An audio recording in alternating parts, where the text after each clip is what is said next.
Hello, everyone, and welcome to a brand new episode of the Jams and Tea podcast, where we spit in the jams, spill the tea, and this week we're going to come at you with a brand new discography breakdown, where we talk about the entire discography narrative story of a given band. And this week we are doing The World is a Beautiful Place, and I Am No Longer Afraid to Die. If you've been watching us for a little while now, you'll know that many of our podcast members have a great amount of affinity for this band and their many eras. And today we're also coming at you with a guest, Zach, who has been on many different episodes of the podcast proper. We've done discography breakdowns with him before on bands like the Antlers, and now we're going to be doing it with him for this because Zach is well acquainted with this band. He was there en media res for the rise of this band in the early 2010s.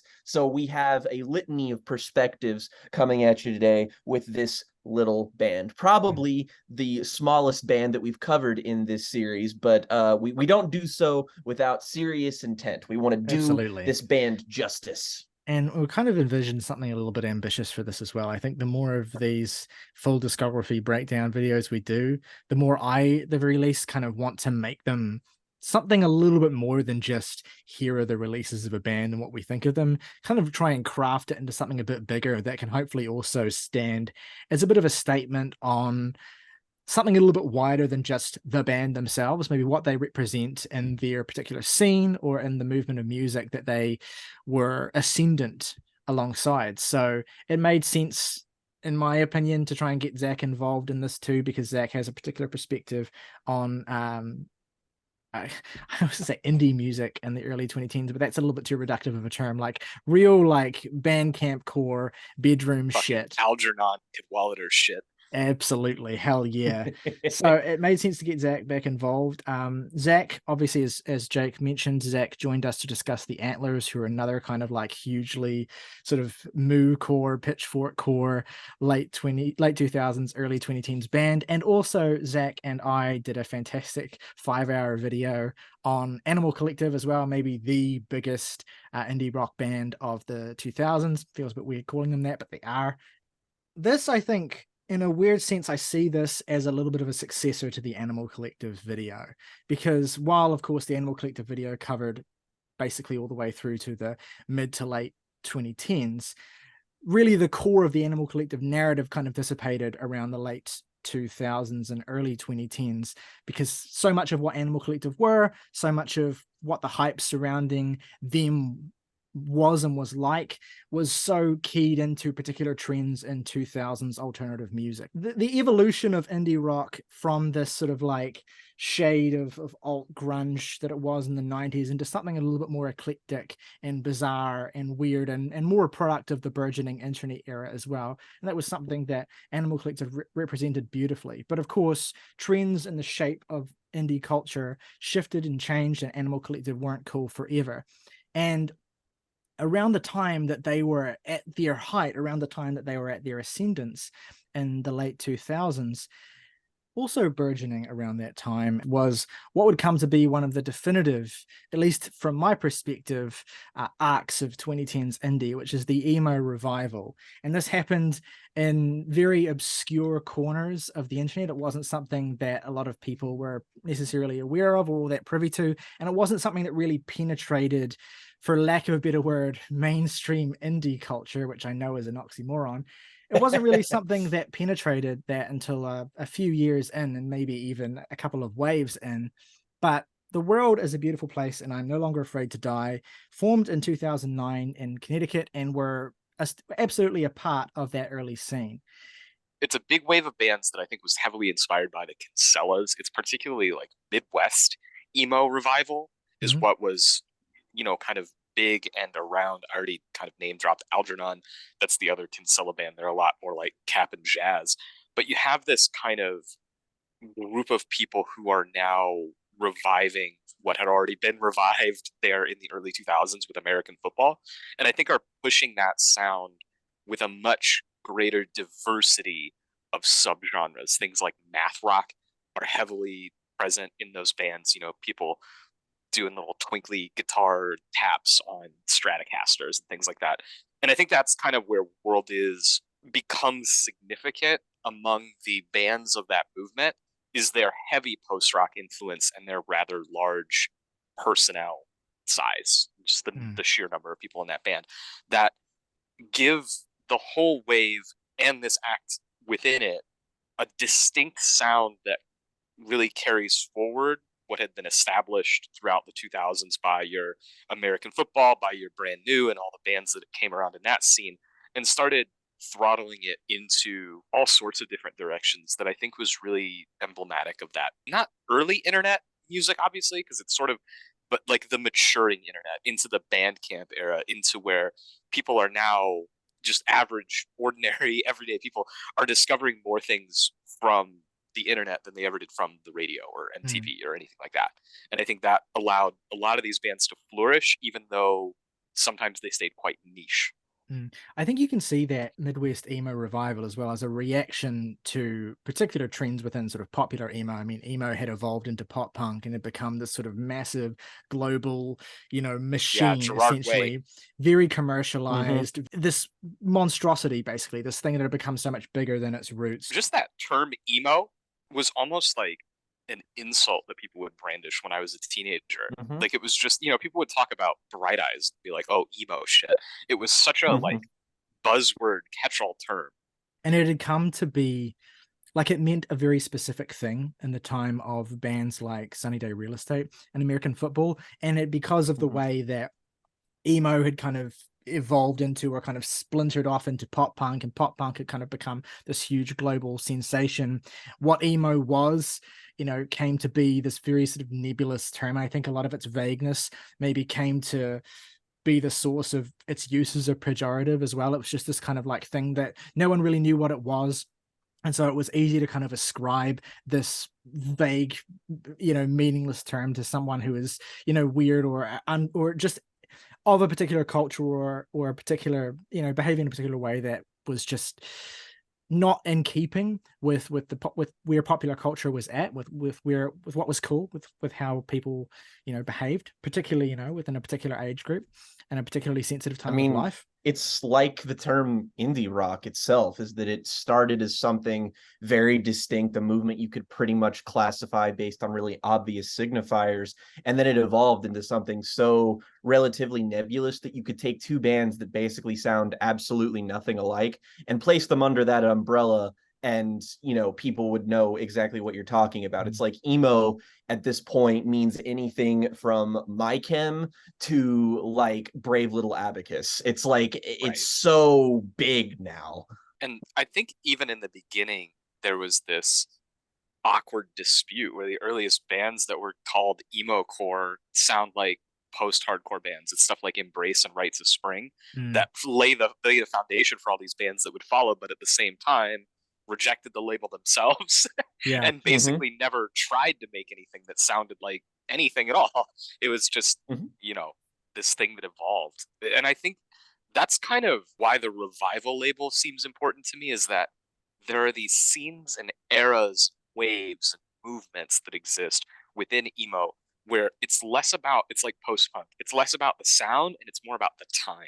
It's more about this period where all these different bands were kind of exploring one thing at one time, and you can see the influences that kind of mutate and evolve throughout those different periods. The emergence of the Midwest emo revival in the late 2000s is not all that surprising given sort of the timeline of nostalgia, right? American Football, all those sort of big OG Midwest emo bands were big in the late 90s, and you've got a 10-year period that's elapsed over which, what that was has evolved and mutated into something so completely different that there is this kind of core nostalgia for those bands. And of course, American Football having gapped it completely, and the Kinsellas having disappeared into their side projects as well, there was this sense with which it felt like a bygone era, basically. And so there was this desire to kind of bring that sound back. And also as well, because of you have a new generation of people who are coming into this particular stage in their lives, this particularly tender and vulnerable stage in their lives, looking back on this music that has a particular nostalgia now that also captured how the previous generation maybe looking for a band other than Brand New to listen to. well, in the some brand, cases. the That brand was a new, little later. That was 27. the brand new stuff hadn't really happened then yet, but brand new were kind of emblematic of that split in the middle between, like, you know, the more sort of vulnerable and brittle roots of it versus the kind of, you know, like larger than life sort of punkier stuff that brand new became, and before it kind of internally basically undermining all of that with Daisy anyway. That's a whole different narrative. I was gonna say, if we keep going, we're about to call brand new the Radiohead of emo. Well, one of my favorite bands of all time, easy top 10 favorite band of all time, is Jimmy Eat World. And I think you can see in their progression as well as kind of an analog for how the core of what emo was in the 90s evolved and changed, because each record that Jimmy Eat World put out basically was a reflection of where emo and punk essentially was at each time that record came out. I mean, you went from really gritty and rough and lacerating albums like Static Prevails and Clarity to obviously a record like Bleed American, which represented the kind of commercial potential of pop punk and emo, to, you know, records like Chase This Light, where they're working with Butch Vig and they've got this massively slick production, that sort of thing. Like, that's a microcosm within one band. And so yeah, the ground is set, and with the, you know, the continual ascendance of the internet as well, and with the availability of new platforms on the internet, not just for sharing music, you know, like the MySpace era was big in terms of just sort of getting music out there, but the arrival of new platforms for potentially even marketing and selling and having online music labels essentially as well, and those sort of burgeoning scenes that were happening, you know, all of that coalesced. Every single one of these bands with Last FM in a huge way, because it was literally, I was getting into these bands at the exact same time that I first started using that to log things, and using that as kind of like the primary tool social media wise to be like, here's what I'm listening to. This is, you know, and so you literally just have a fucking big grid of all of these emo bands, stuff like that. I feel like that's kind of indicative of why this band and many bands like it have kind of, you know, they're not super popular still or anything, but they've persisted for this long because a certain kind of music listener kind of engages with this whole world in the same, like, similar way, like the nerdy people who document all the things that they're listening to, basically us, like people like us who were looking for stuff like this, because bands in the 2010s really like had this new avenue for, you know, music distribution that allowed, you know, more than just people who could get a record contract to essentially be as ubiquitous as everything else. And also, like, there's just something, I guess, idealistic or inherently attractive about the idea of the collective, right? Like this boundless group, this massive friend group that have somehow kind of come together and channeled this deeply rooted love for each other that they have into this, you know, heartfelt expression that's, you know, captures those emotions and blows them up in the same way that post-rock had. But again, post-rock, like emo, was something that across the 2000s had become a little bit more sort of commodified, a little bit more sort of like, I guess, you know, stagnant in its potential for innovation.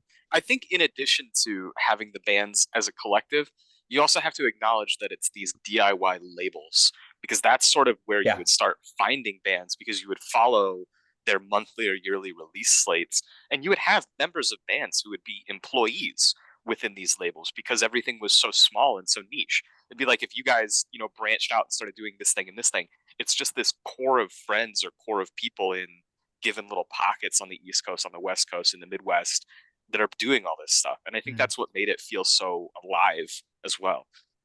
It never felt like, you know, here's Matador, here's Epic, here's, you know, whatever record label that's indie, but ultimately still very much in the music business. These always felt very, you know, pop-up shop, very, when you look at even just like Discogs, you pull up like a record, you see like 11 pressings, and each pressing has 100, you know, things that they put out, because everything is just so small scale, intimate, local. Yeah, it's this interesting juncture of history, like where the medium of the internet has more than ever made it easier to disseminate music and made it easier to kind of connect with listeners and connect with audiences and connect with fans all over the world. But it hasn't come quite yet to be this all-consuming sort of like machine that generates all of the discourse and all of the conversation and all of the directions yet. It's just kind of this way of connecting and getting your music out there. But the as you say, the geographical stuff, the actual like in-person stuff, the actual like knowing people and hanging out and being, this kind of thing that we see as such a relic of earlier times now was still kind of an important part of it. But it was like there was this two-pronged approach. There was the intimacy and importance of the real world connection and of the geographical scene, but this is kind of the very last era where geographical scenes matter, maybe ever, because now we're in a position where that's just not as important anymore. It's a hybrid, because I think on one hand, getting it started, making things happen, your band practice and staying together and touring together, that's all local. But then the internet allows you to take that local flavor and then move it wherever you need to. It literally reminds me of what we're doing right now, because the three of us are living in drastically different places. I was but it thinking allows the us to exact connect same thing. our niche interests together. And that's what this era of revival leads to. That's the before and the after. And I think that segues kind of beautifully into The World is a Beautiful Place as a whole. This is a band that talks about a lot of very quintessentially of the moment things and ideas, but overridingly, I think the most present idea in The World is a Beautiful Place as like a band, as an ethos, like what the core to their music is, it's the idea of community, just the idea of being within a group that represents something greater than just the individual.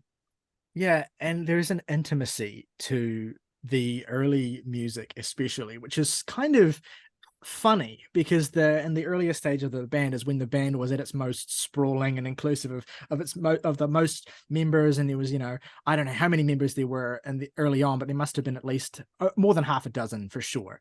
And it was just a massive sprawling collective of people, yet the music that they were making early on, like, and particularly the style of writing that Thomas Diaz and David Bello were approaching this music with was much more kind of peered into this sort of the intense power of intimate moments with people that you love. So let's get into the very first release from this band, which was the Formlessness EP in 2010. And there's already a grandiosity to the way that this band are presenting themselves, from the band name, obviously, but even from this release. It's like we're starting from, the beginning of time, essentially, and we're building up. And I mean, the first lyric on the first song on this is lying on our backs on the pavement, let there be light. Like with those two lines, you're evoking the grandiose and the biblical, but you're also setting a very kind of mundane and backyard sort of scene. And that's already right there from the jump. You're establishing the connection between the mundane, the pedestrian, the domestic, and the huge, the grandiose, the all encompassing that the band are gonna, and a lot of Emo Revival in general is going to kind of channel as we go on, and that's going to fit in part and parcel with the sound that this band conjure as well. Like the Formlessness EP was reissued and I think re-recorded in 2016, but the original EP is quite something to listen to once you've been immersed in the vast majority of the body of work of this band, because it is really scrappy. It is really, like, particularly, one of the things that makes this band such an easy band to get into is that the production and the slickness of Chris Teddy makes their releases feel so unified and feel so well realized. But early on, when they don't quite have those resources yet, you have this roughness to it, and that's a source of charm, I think, for Formlessness. Zach, what do you think about this as a sort of debut release for the band?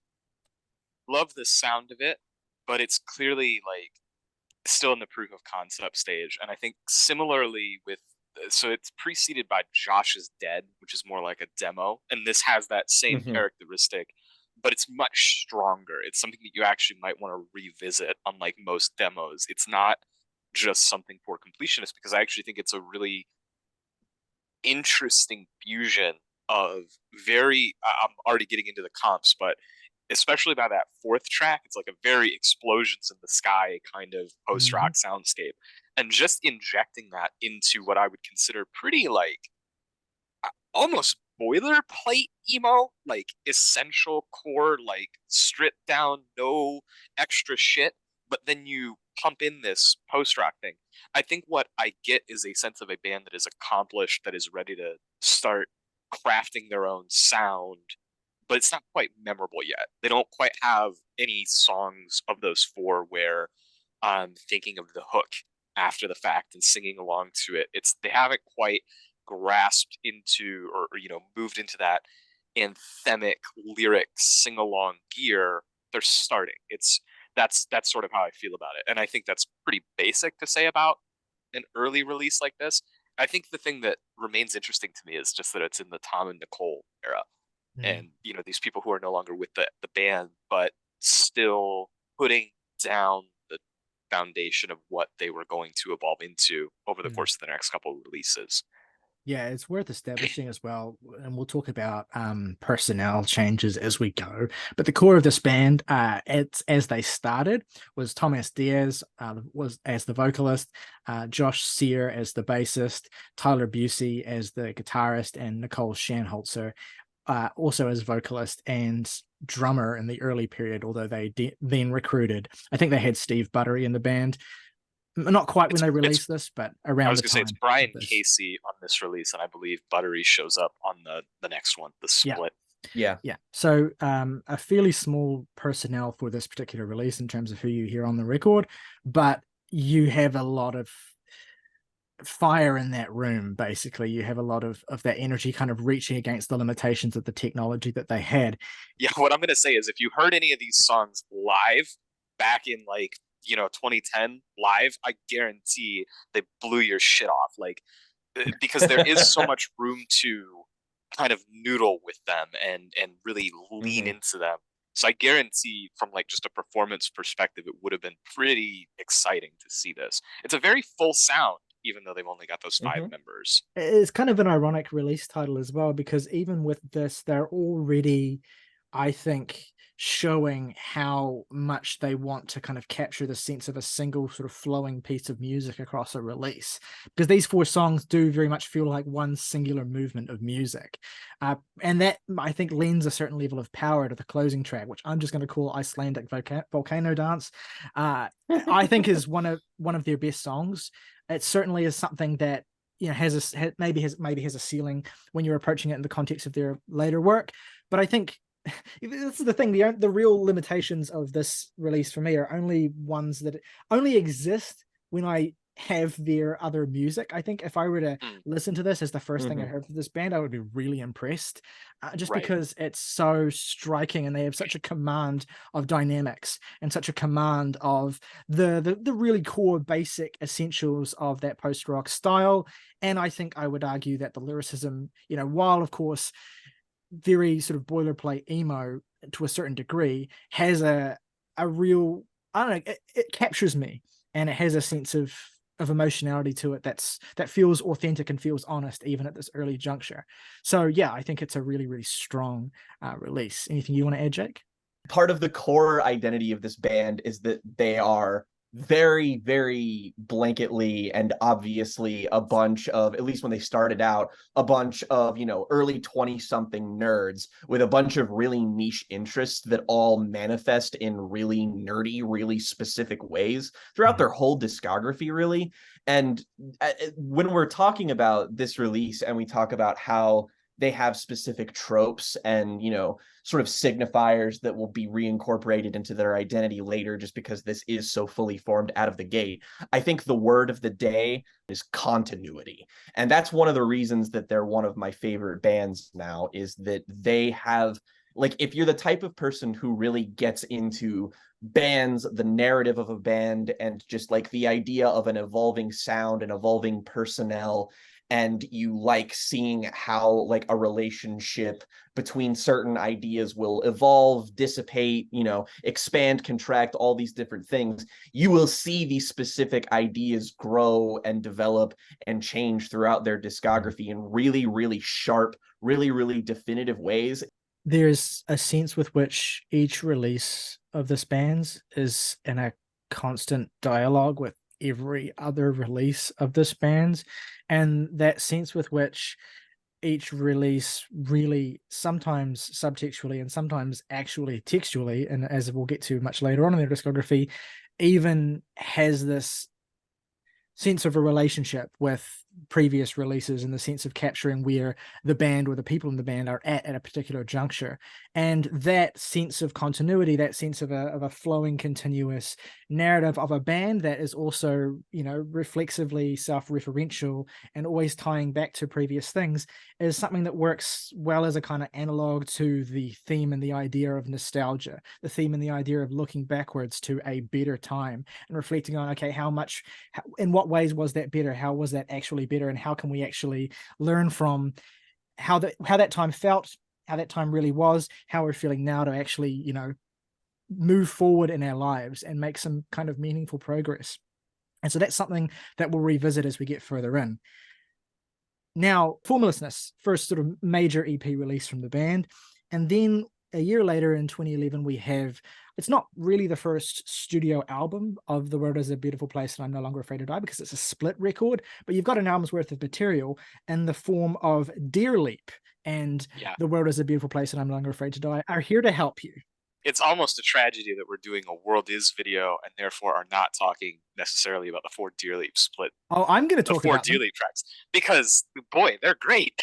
This is a sort of a momentous release and a huge advancement from that previous release, as well as forecasting a lot of the things that would make, you know, the record following this an era-defining classic in pretty big and significant ways. Zach, I know that this split record is an important one to you. Why don't you kind of introduce it to us, talk about these two bands in relation to one another, and what's so special about this album? I'm not hugely familiar with Dear Leap. This is the first release I had ever heard of from them because it was a World Is release. I think this is the last release that we're talking about that I was not around for, like a fan of the band when it came out, but instead was something that I went back to after, whenever, if ever, and getting into everything. Really, I made the utter mistake of probably spending 2 to 3 years only listening to the World Is side of this, because that was the band that I liked. That was what I wanted to listen to. I had a bad habit all through this era of finding a split and just listening to the tracks of the bands that I liked and not bothering to see, wait, who are these other bands that they're making music with? Why are they doing that? So really, for a long time, this was like a 4-track EP in my brain, on my iPod, on my phone, whatever. And it wasn't until later that I got all the way back into it. I think the personnel changes that we've already forecasted are really significant here. This is where Buttery joins the act properly. He's fucking incredible. I have nothing to say. Whatever. As you mentioned earlier as well, taking a lot of influence from math rock as well. I know that specifically they've cited Battles as a core influence, which you really primarily do here in Buttery's drumming style, which is, like, I would say unnecessarily technical, but certainly in a way that benefits the band as opposed to Buttery getting in their way. is, like, in my opinion, if you take anything away from what we say about this band and their technical acumen, which, trust me, I will say many, many words on when we get to specific releases, but, like, Buttery out the gate is operating at, like, a Matt Tong level of just, like, holy shit, this guy is one of the best doing it. Like, and he has such cool interests. He's a big fan of the band Code Orange. Like, he's into alt metal, he's into prog rock. Like, so his influences extend beyond the world of emo into more pockets of post-hardcore and other genres of rock and metal. And I think that opens up a door for how this entire band and their big personnel roster, everybody brings in a little bit of a new area of interest, brings in something new to this big fucking broth that was established with Formlessness. The other major addition here is Chris Teddy, who is, I think he's doing what, trumpet, vocals. He's a guitarist. But that trumpet, right, which becomes such a key instrumental element throughout the next couple of LPs, how they will break into these instruments that aren't typically associated with rock music, that just give everything this pop and flourish, and take the way that Diaz is writing these lyrics, which are very anthemic and sing along, and just opening them up musically so that you just want to listen to it as loud as you can, scream along to it as loud as you can. It's the Arcade Fire of it all for me. Like Mm. to me is where, you know, and Arcade Fire are always going to be one of the most, if not the most influential indie rock band of all time, just because so much of what they introduced into the lexicon of indie rock has just bled into basically every disseminated strand that's emerged since then, but particularly the idea of let's bring this really ostentatious orchestration, but let's not just, because we have limited means, let's not like worry about making it sound, you know, like a film score, but let's just get some of our friends in a room playing the shit out of the trumpet or the fiddle or whatever, and let's just make that a part of the sounds. Let's just make that a part of the soundscape. And it's fine if it sounds like a bit tinny and a bit like, you know, because it's just us in a room, because that's what it is. And that sort of spirit of it that matches the intimacy that is in every lyric. I think additionally, you've got Keith Galvin, who is a guitarist and a vocalist, who is fucking shredding his vocal cords on this album. So you don't lose any of the edge that you might associate with hardcore as we're getting into the orchestration. So unlike Arcade Fire, where, you know, some Arcade Fire songs I like a lot, other Arcade Fire songs make me want to take a nap, never quite comes together all the time on all their releases. Sorry for slandering, out of turn.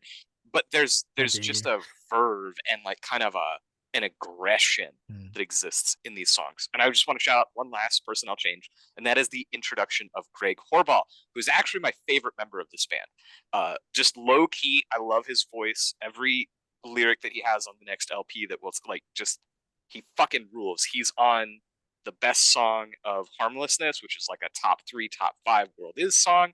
So you've got Tom, who's got really quite a stereotypical emo vocal delivery to me. It's very kind of very nasal, very nasal, like strained, high-pitched. As Bello comes into it in the early era, I kind of find that what he's doing is imitating Tom, and he sort of progresses into his own thing. As I just mentioned, Keith, he's, you know, you got your scrams, just much more intense. Nicole is on this record. Nicole's got some vocals. The female vocal presence would increase as the band goes along until really it kind of becomes a 2 vocalist male-female act as it progresses. And then Greg is kind of like the dude that is shouting. That's not screaming. That's maybe more your Arcade Fire sing-along shout. And you've got all these different vocal styles that are coming together, creating this great textural palette that are singing different lyrics at different levels of intensity. And I think that it's such an intoxicating blend. And it really culminates with these themes of using your voice to elevate the soul or to reach some degree of catharsis. This idea that however you sing, bring it to the table, we'll put it in the mix.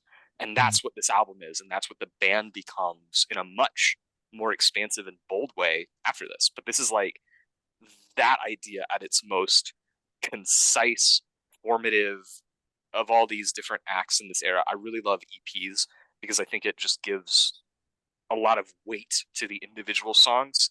You're not necessarily talking about having to write, you know, you were just kind of talking about the limited means, how it's a lot of people in a room.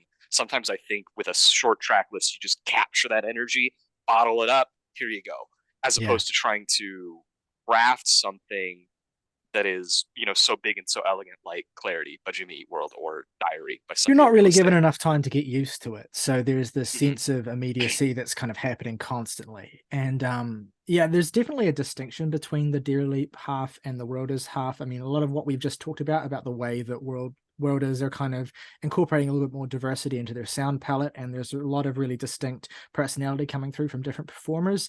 That's a really distinctive aspect of it. Whereas the Dear Leap half, which I love just as much, is more stripped down, is more kind of straightforward in a certain sense, and so I think destined to be overlooked. But honestly, the Dear Leap half has my favorite song on this whole release, which is the song To Moscow and Quickly, which is just one of the most beautiful Midwest emo guitar composition instrumentals that I've ever heard. I mean, what's interesting is that the Dear Leap songs are very lyrically minimal, so you're really just immersed in these very pretty and very kind of languorous Midwest emo guitar twinkly sounds, sort of instrumentals, but there's just a lot more intricacy and weight to them than you might expect from that. And that really is due to vocalist and guitarist for Delete, Keith Galvin, who is just absolutely, I would say, virtuosic on this release. You know, they weren't a band that necessarily had a lot of longevity. And again, I think a lot of it comes down to how lucky you get when you're in this scene. If you get to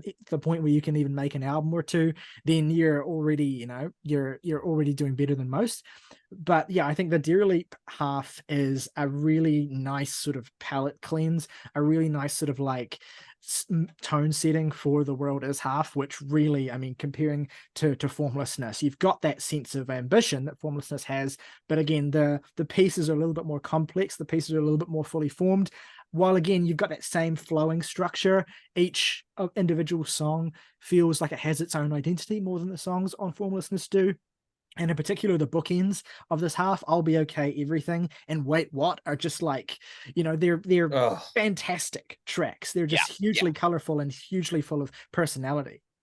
I think that Bello in particular's writing gets a little bit more pronounced and a little bit more ambitious and starts to rise above kind of generalized poetic affectation as he gets more practiced. But there are some core motifs and ideas that are introduced here that will kind of come to be pretty definitive of the identity of World Is songs. I mean, particularly in a track like I'll Be Okay, Everything, you have a line like, if our bodies weave into the ground, they stand on, they cannot fall down as we slowly push into the earth. As we slowly push the earth into itself, it collapses us and we take photos.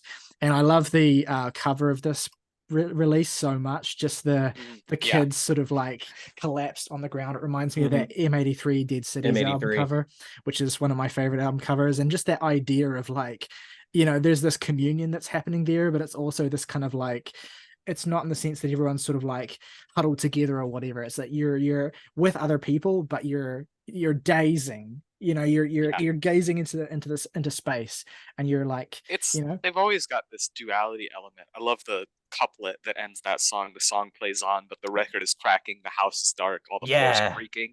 Like there's always this wistfulness and nostalgia, a little bit of whimsy. But I find this band very optimistic and very hopeful, and everything is kind of like a cathartic release, which is typical of emo music. But a lot of emo with its confessional lyrics, a lot of the stuff I like is particularly like intense sonically, and so it tends to come alongside things that are like depraved at times, very self-destructive. And there are self-destructive qualities in these lyrics all of the time, but it's kind of about like destroying your old self and being a new self. Like it's more uplifting. It's not trying to be like, life is a piece of shit. The world is a beautiful place, but we have to make it that way. I'm getting to the next album, I realize. We'll get to that. But it's starting here too. Like there's all these imagery. Like, so if we stay on I Will Be Okay, Everything, it's all this imagery that's like cold, and there's like ghosts inside of a vacant house. But it's finding the warmth through that, through the music, through the vocals, through the performances, and really giving you something that's kind of like complex and dynamic by showing you those emotional dichotomies and juxtapositions. Yeah, there's a motif that comes to the fore in Wait What as well, this idea of like driving and being in transit that obviously has multiple different analogs. There's the wistful, actually both of these two different ways in which driving is a significant event are actually kind of integrated in the song. One is this kind of like, you know, memory of childhood, kind of being in the back of a car and kind of seeing all the geometric shapes and people and all the things sort of go by as you are in this stage. And what that represents, you know, being in the stage of your life where you are essentially, you know, you're not necessarily responsible for anything. You're kind of just transient. You're existing and the world is happening to you and you're taking it all in. And then there's the analog to the other significance of driving for these people, which is the touring. You know, the idea of this thing that represents an action, a communal action that is, you know, a part of actualizing this art that you're making together, the process of going out there and sharing it. And so the first verse, which talks just about, you know, being in the back of a car as a kid, you know, watching the brake lights of other cars and signs and people outside, turns into, with the last verse, driving in the context of touring, you know, careless and full of smiles while the radio plays on the way to some basement. We do it for the sentiment. It started as a self-asserted promise, and now the moon hangs low over us as we travel to some new destination. I love the think, way that driving shifts there from the yes. symbol of childhood to this actual part of this new stage of life that is itself kind of nostalgic, right? Kind of a way of trying to capture that childhood feeling and make it last forever. And that ties into, I think, because each release we're talking about today has at least one key lyric that I want to kind of highlight as representative of the whole thing. And for me, that the lyric on this is the lyric on Mega Steve, which is remember when you were young and you will be. Yes. I was just going to say age and aging are major themes here, and they will be throughout the course of the entire discography, throughout the entire genre. It's all these different things about just like your skin and your fingernails and your hair. Like you're getting older, you're always aging. Time passes, weeks pass, months pass, years pass. And it's nostalgia is a function of time. Time causes us to age. Like we age throughout time. And so there is like this inevitable idea of growth, rebirth, maturity, things like that, that I think get all warped into these ideas. I love what you're saying. The driving example is such a beautiful, perfect version of it because it's from childhood to adulthood. But as we know, this is the early part. That progresses too. This is one milestone on a much larger progression, and later driving in an album like Between Bodies in a very dramatic way will mean something entirely new. Yeah, and there's just as a wee symbol of, I've already given a few examples, but as another symbol of how great and cleverly the writing has evolved here, and so that we're already working from a pretty great standpoint, is in Bread for Brett, where they have that passage, that this sequence of lines that beautifully, subtly kind of enforces the passage of time and the kind of increasing amounts of time that are passing in the sequence of lines. We'd never have bad days. They'd move like months, and we're keeping these years tucked away. You go from days to months to years, and time is getting away from you in bigger and bigger increments. It's such a small little thing, but it shows how thoughtful the writing is already. The closer on here, Wait What, is one of my absolute favorite World is a Beautiful Place songs, just because it really feels like the moment where they really lean into how instrumentally ambitious they can be. But there is always that kind of sense of modest scrappiness that, for me, it does kind of have a similar effect to a band that are, talked about, I guess, in similar spaces and by similar people, because they probably have a lot of overlap. The sort of Brave Little Abacus of it all, where they have this obvious ambition, and you get the feeling that they haven't quite reached their, it's like just out of their grasp. Like the production is just rough enough. Like everything is just, homespun enough to feel like it's still rooted in something. Like these people are attempting to transcend, and the appeal of the music is that they don't quite get there, and that's kind of why it's compelling. There's an active struggle within the music that's happening here, and I find that as like a sonic idea to be very compelling, especially when it's not quite as abrasive or murky as Brave Little Abacus's early stuff can often be. But I think my favorite part about this is that it manages to distinguish itself writing wise from a lot of their emo contemporaries, because, a lot of emo lyricism is very generalized as being like it's a genre that results of people who are probably in a state of relative privilege, which is fine, by the way. Like, I don't even say that disparagingly. That's like a lot of what makes emo music emo, is that you're acknowledging the fact that, you should probably be feeling better than you are considering your circumstances. That's like the entire ethos of so much of the genre.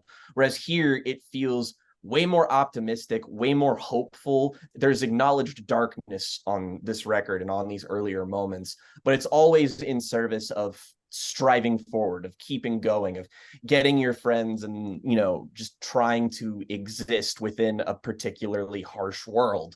And the way that manifests early on is as compelling as it would be 10 years later down the line. That's what make them so appealing to me, I guess, is that they separate themselves, and a lot of their music is about being poor, being working class, lots of Zoomer dilemmas that a lot of people are facing right now, that I think would make them very largely appealing to an audience that perhaps hasn't discovered them yet.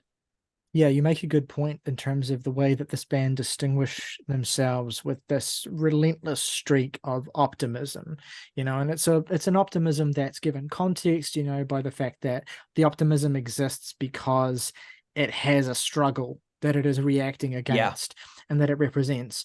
And I think that the streak of positivity, I suppose, or the streak of striving for better, is one of the things that both distinguishes World Is in terms of its ethos and its identity among its emo contemporaries, and also something that I think has been a little bit of the source of some of the ire that it's gotten, because you have this sort of postmodern attitude of extreme skepticism towards optimism, right? This idea with which the idealism of a band like The World Is kind of treated as naive and maybe even childish, and their continual insistence on that, which does get challenged in records like Harmlessness and especially Always Foreign, where the darkness kind of creeps in more and more and more, but still is never overcome by this sense of worldly justice. Basically, the sense with which the scales will always balance back towards the righteous, basically.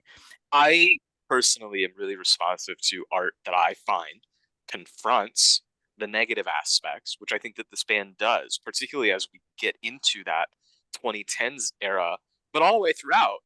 It's about what it's like to be broke as shit, have your landlord get mad at you, and it's banal things, but they're talking about those hardships that come with the aging and the maturation process that we've been discussing.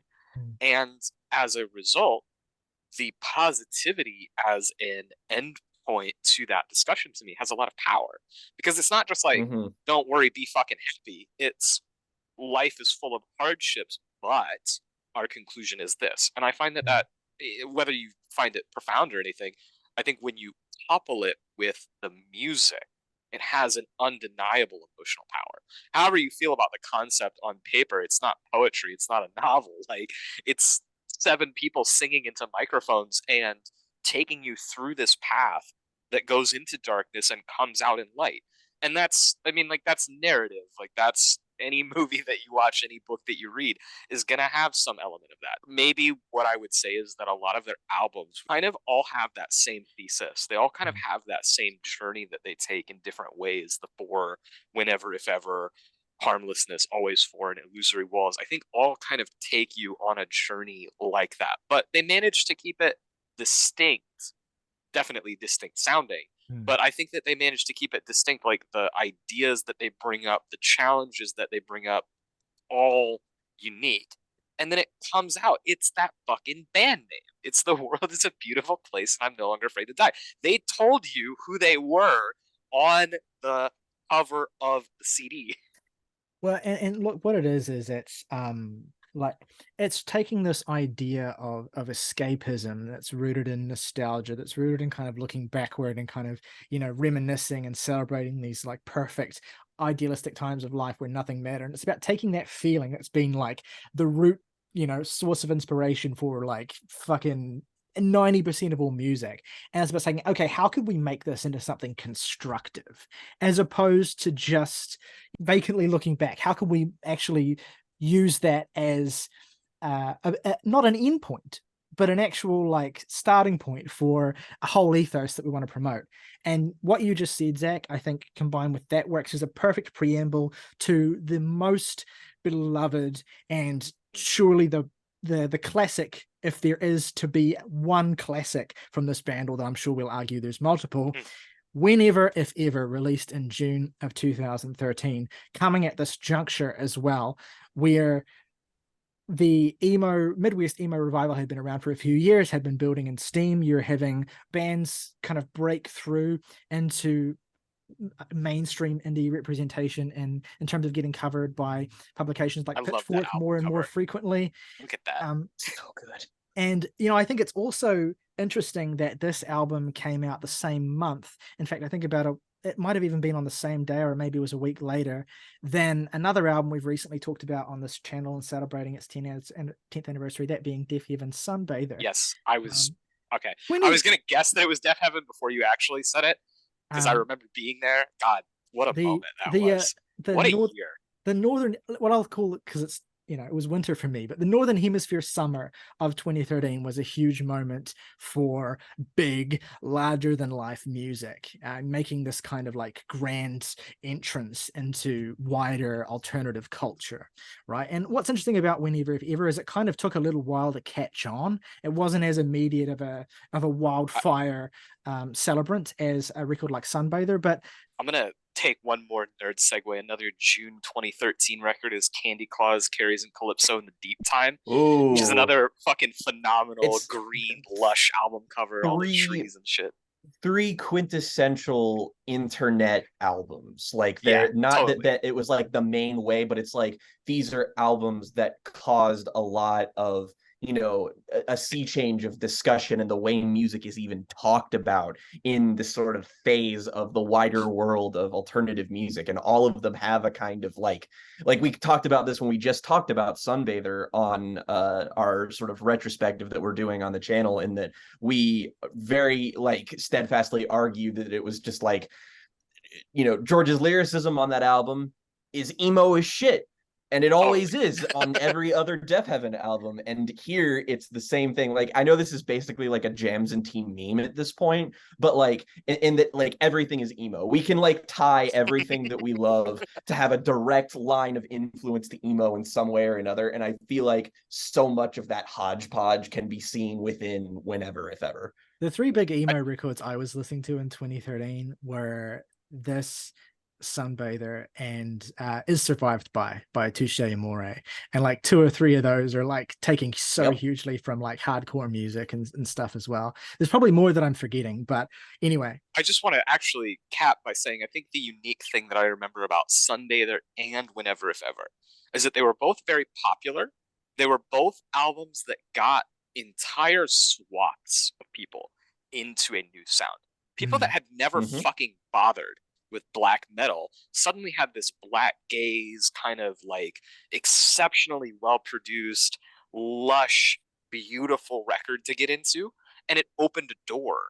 But at the same time, because it was like that, it also faced a lot of stiff criticism, not from critics, but from just people in the online circles. You know how metal fans can be, where they just were like, this is fucking shoegaze. This isn't real fucking metal, blah, blah, blah.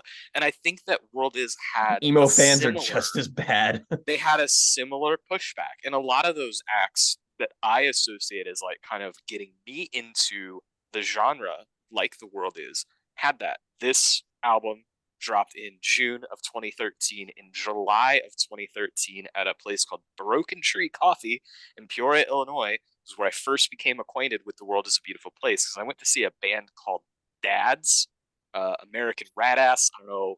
That was a Mew album at the time. I think it has since faded a lot in the consciousness. Kind of a deep cut at this point, but I was really into that album at that age. And Pity Sex was the other opening act, along with World Is, which was my introduction to that band as well. Pity Sex, if you like kind of the more fuzzy, dreamy textures that we were talking about, like Candy Claus and shit, they marry that to the emo sound really well. Listen to Pity Sex. They're great. And then later in November, I actually saw World Is as a headlining act. I had listened to the album by then, and they were, touring it in full as the headliner in Omaha, Nebraska, home of Jams and T-Zone August at the Slowdown. So appropriate that they're playing at the same place that Bright Eyes was incepted. Like, yeah, literally, that was my first ever trip to Omaha. I went to Saddle Creek. I was like in the whole fucking scene. Yep. It was literally like Saddle Creek, baby. In the weeds.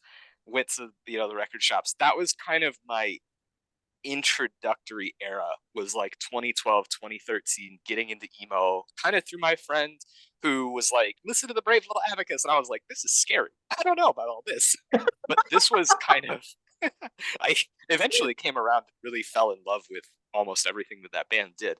But at this time, this was the act, The World Is, and Whenever If Ever, that just kind of opened the door for me because of how seamlessly they were mixing at this point. Like, the difference in sound between the split that we just discussed in this album, even though I think that split is incredible, it's so much more lush here. It feels like everything is like fuller and more vivid Bello comes in as a vocalist to complement Tom, and I think the two of them together are fucking phenomenal. I think the first songs were Picture of a Tree That Doesn't Look Okay and You Will Never Go to Space, where I just fell in love with them. It wasn't just like, okay, I'm listening to this album. It was like, no, I'm putting this song on, and then I'm putting the song on again, and then I'm putting the song on again, and then I'm putting the song on again, and just really getting deep into the weeds. The pitchfork for review for this back in the day, I apologize, I don't know who wrote it. I don't really want to look it up. Ian Cohen, didn't he? Yeah. Was classic. it Ian Cohen? It was legendary. It's a comparison to Bright Eyes that actually really resonated with me, because it's all those lyrics about the power of the voice to heal, the power of the voice to sing, all these different things. Bright Eyes is probably the most formative band of my young life. So this was like getting all of that writing quality in the lyrics, all of that emotion that Connor puts into his voice, but delivered by 5 different vocalists. And there's trumpets and fucking, synthesizers and everything else going on in the background, in the way that I guess you would say that later Bright Eyes is, like Casadega, but even more explosive and loud and, aggressive and hardcore than that is. Actually, Desaparecidos might be the first emo band that I was really into. So there's a relevance there too.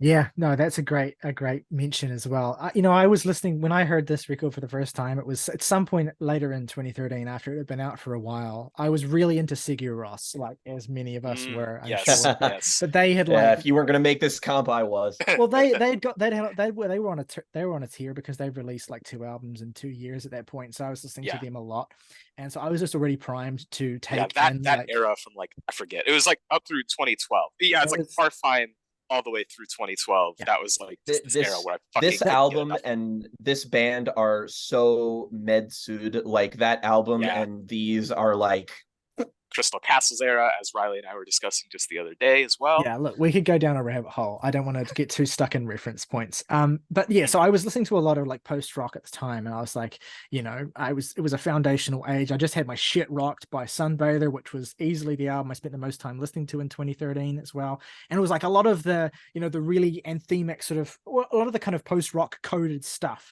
that I was listening to in 2013 was like really heavy, because Sigur Rós put out that really, really heavy album, Quaker, that was like, way more metallic than anything else they'd done before. I was listening to Sunbather a lot. I was getting into kind of these post-hardcore bands that all of a sudden were kind of turning shoegaze and turning up the, My Bloody Valentine had come back out of nowhere that year as well. Yeah. And so I was like, I was getting subsumed, because to me, one of the was the Swans reunion as well. Just talking about more post-rock. Yeah, it was 2012, but I don't think I'd even gotten into Swans quite yet at that point. I can't really remember, but yeah, so I was primed for post rock, but I wasn't quite, I hadn't really heard or encountered anything that utilized it in the way that this did, which was this kind of Arcade Fire coded, a bunch of people in a room, like Funeral specifically coded, a bunch of people in a room, making as much noise as possible, hollering, lots of harmonized vocals, lots of really beautifully delicate guitar lines as well, that very distinctive synthesizer work, and this confection of sound that whenever ever offered. I think the first time that I listened to it, I was smitten with a lot of it, but I wasn't really taken with anything else as much as I was taken with Getting Sodas in particular, which was just like kind of the moment where the whole thing just sort of like, I started to understand what it was doing.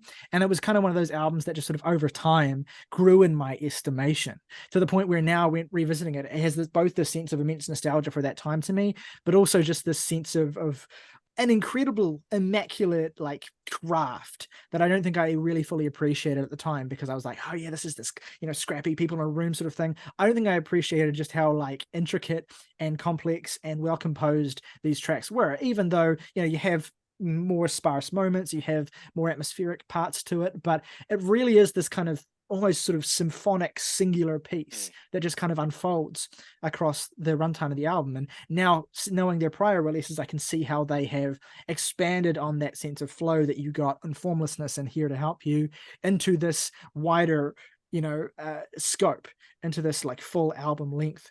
And I think just going back now and listening to Heartbeat in the Brain, that song is just fucking unbelievable. Every time I listen to that song, the violins part, that shit just completely It's Teddy's trumpet for me is a big one. Like, so Oh just to God. continue to mire myself in like where I was at the time and Mew and everything, like that would have been when I was first listening to Neutral Milk Hotel and getting into that sound and like Scott Spillane. And so like what other rock band that I was listening to had these horn sections that weren't just using them, but were using them in this big and fucking like explosive way. Because also you would, if you think about horns in the context of emo, Ska. you probably think of ska punk, right? Which this Yeah. so Yeah. isn't. It's a completely distinct thing. They probably would have made some banger ska songs if they had ever tried. Hearing Like on this, that Rosenstock wavelength. I was yeah, thinking of Bomb the Music Industry. Yeah. they were big Yeah, around this yeah, time yeah, too. totally.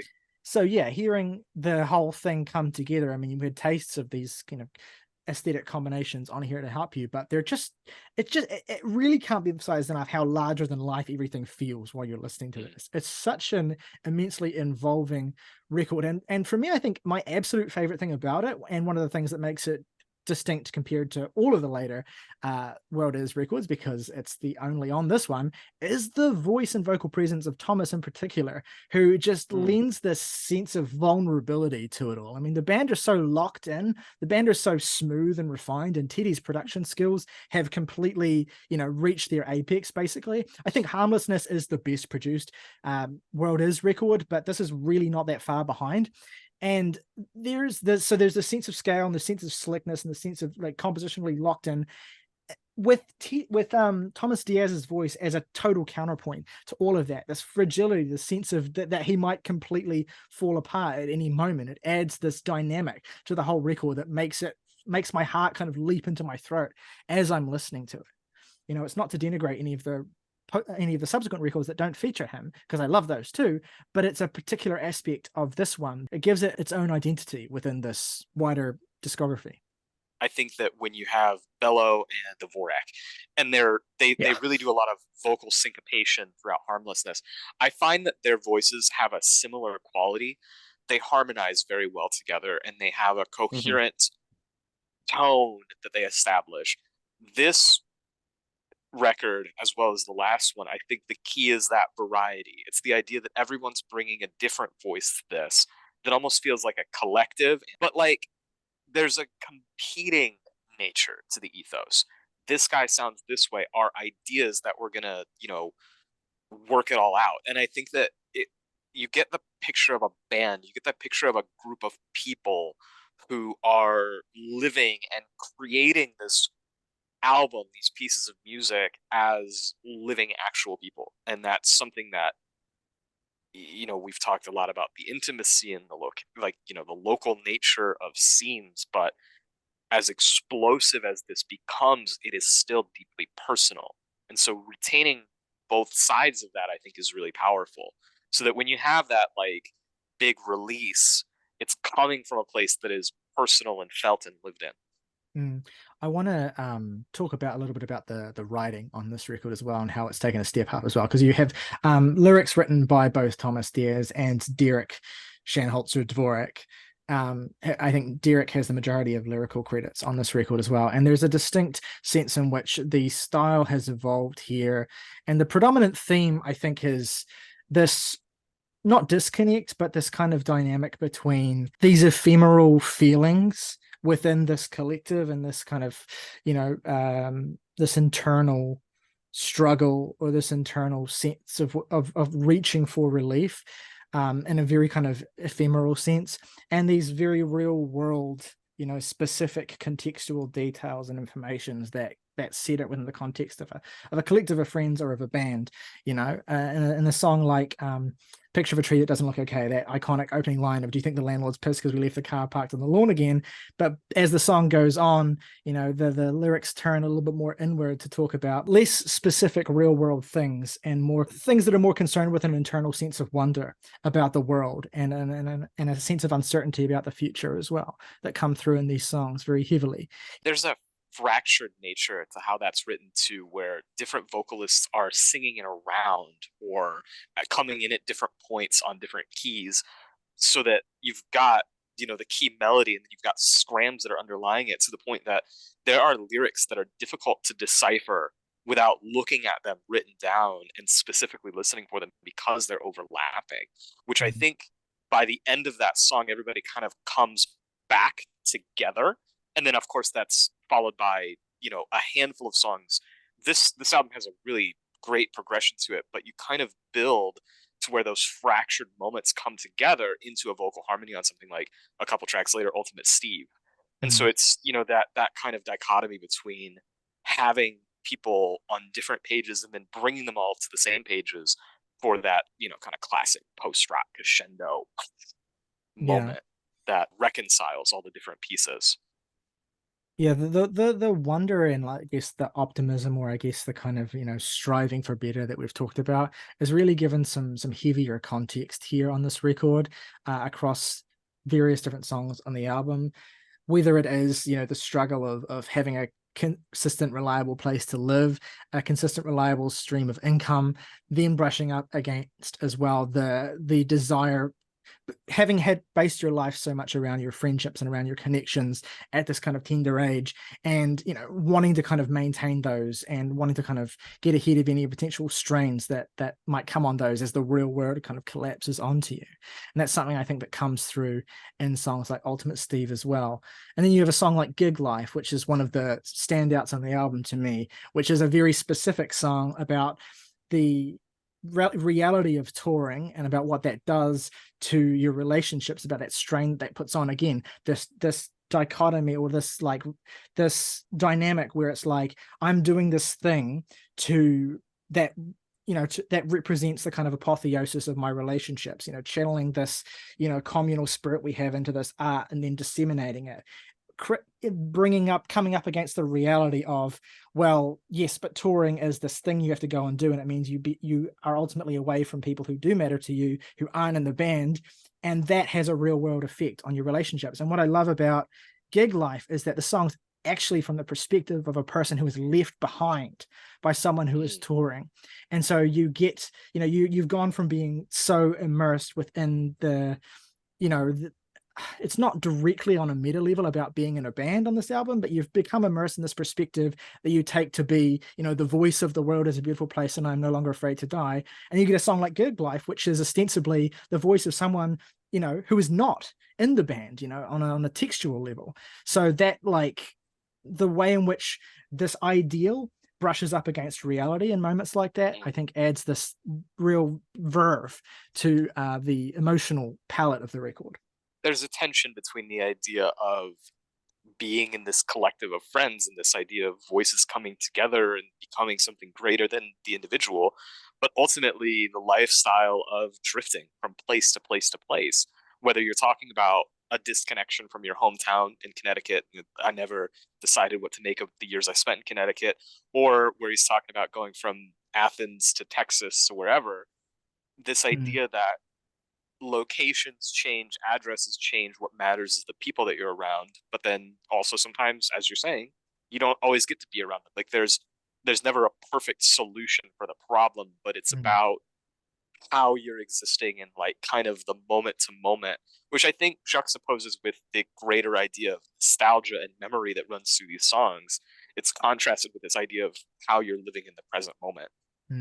It's one of my favorite records about growing up in a certain sense, because a song like Fight Boat, which is another one of my favorites on the album, is a song that's directly about like being at a particular stage in your life where you are an adult now, and you've obviously already been thrust into the world of adult concerns, but you still have a choice to make about how you enter that, about how seriously you take that, about whether or not you embrace that reality versus, decide to stick in your in the past, basically.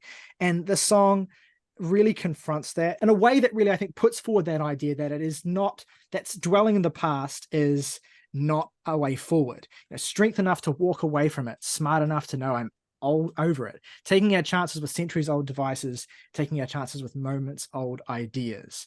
There's this push and pull that's happening here between looking back and looking forward, and it's that tension exists throughout the song, and it comes to a head so brilliantly with that final couplet of "Let's hope that this works out. This has got to work out." You're putting your whole stock into one way forward, whether you want to read that in terms of the meta level of the band or whatever level you want to read that in. If I may, like that lyric right there, let's hope that this works out, this has got to work out, that is the type of vocal delivery that is all over this album that I'm like addicted to, like crack cocaine, where it's just full fucking throttle shrieking at points. I was just thinking about the lyrics of that song where it's like the celebrated side streets and how that relates to lyrics that you see on Bread for Brett, where they're talking about the streets that breathe in our name. And just that song has the tear down your billboards and all your streetlights, where it's that same just chest clutching intensity of vocal delivery that I think really gives character to the way that these songs are written. Not to ever say that the lyricism of this band fades, but like, to be frank, they're corny dorks and they're very earnest and they're very optimistic, as all the things that we've said. But that emotional energy gives it a weight, gives it something that you can cling to and find the truth in, that I think wouldn't work as well for me if it were not so full speed. That like dynamic as well, that tension, that push and pull between the glorious comfort of nostalgia in the past and the inescapable reality of time's onward march. It comes to a head also in The Layers of Skin We Drag Around, which is like a really striking song because it confronts that idea, I think, maybe more directly than any other song, even Fight Boat. What did we forget on those dark streets? And are we powerless against our youth escaping?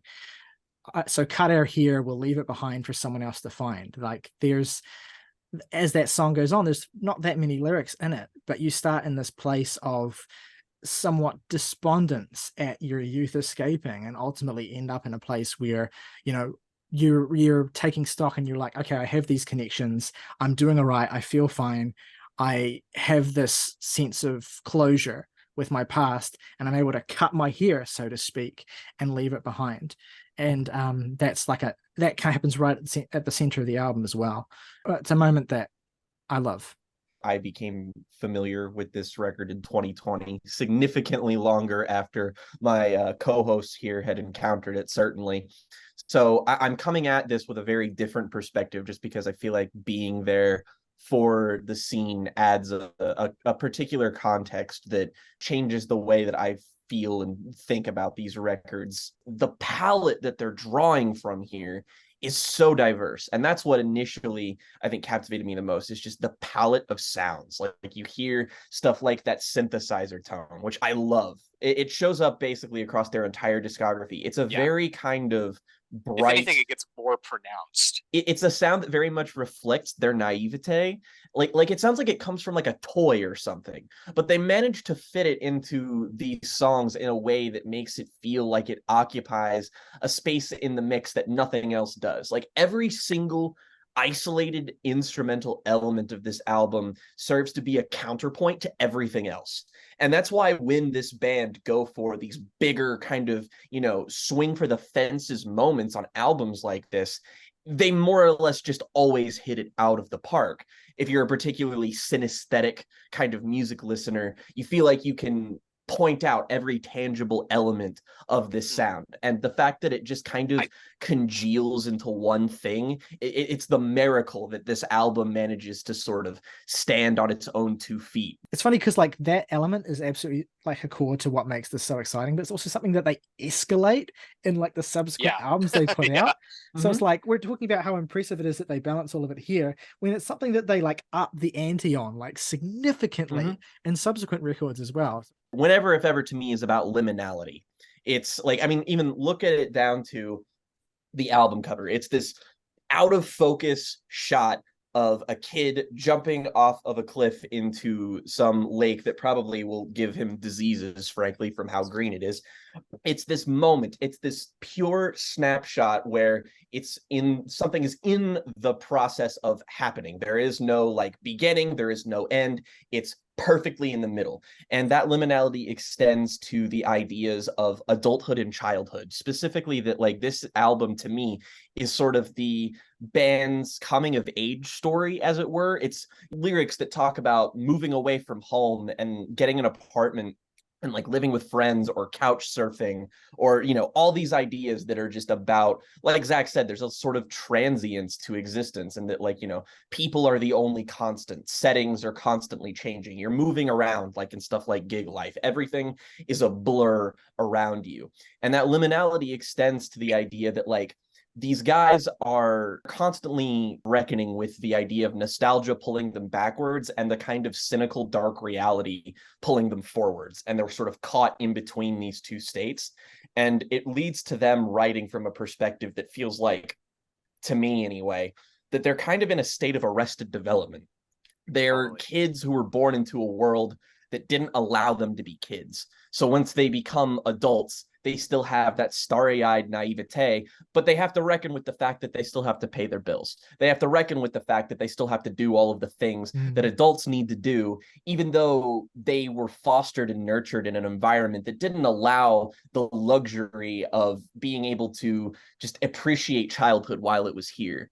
And that's what's really striking to me about a lot of the writing on all of their albums, is that it's about this very specific idea that could come across as cheap, it could come across as insufferable, it could come across as backwards looking and kind of regressive, but instead the band's, again, brazen optimism manages to feel so blindingly sincere on every moment here. I think the moment I first fell in love with the band is, like, you know, I obviously enjoyed all of the record when I first heard it, but like the moment everything crystallized for me when I was listening to all these songs, and I was just like, I don't even know if this necessarily fits together because they're doing so much on this album.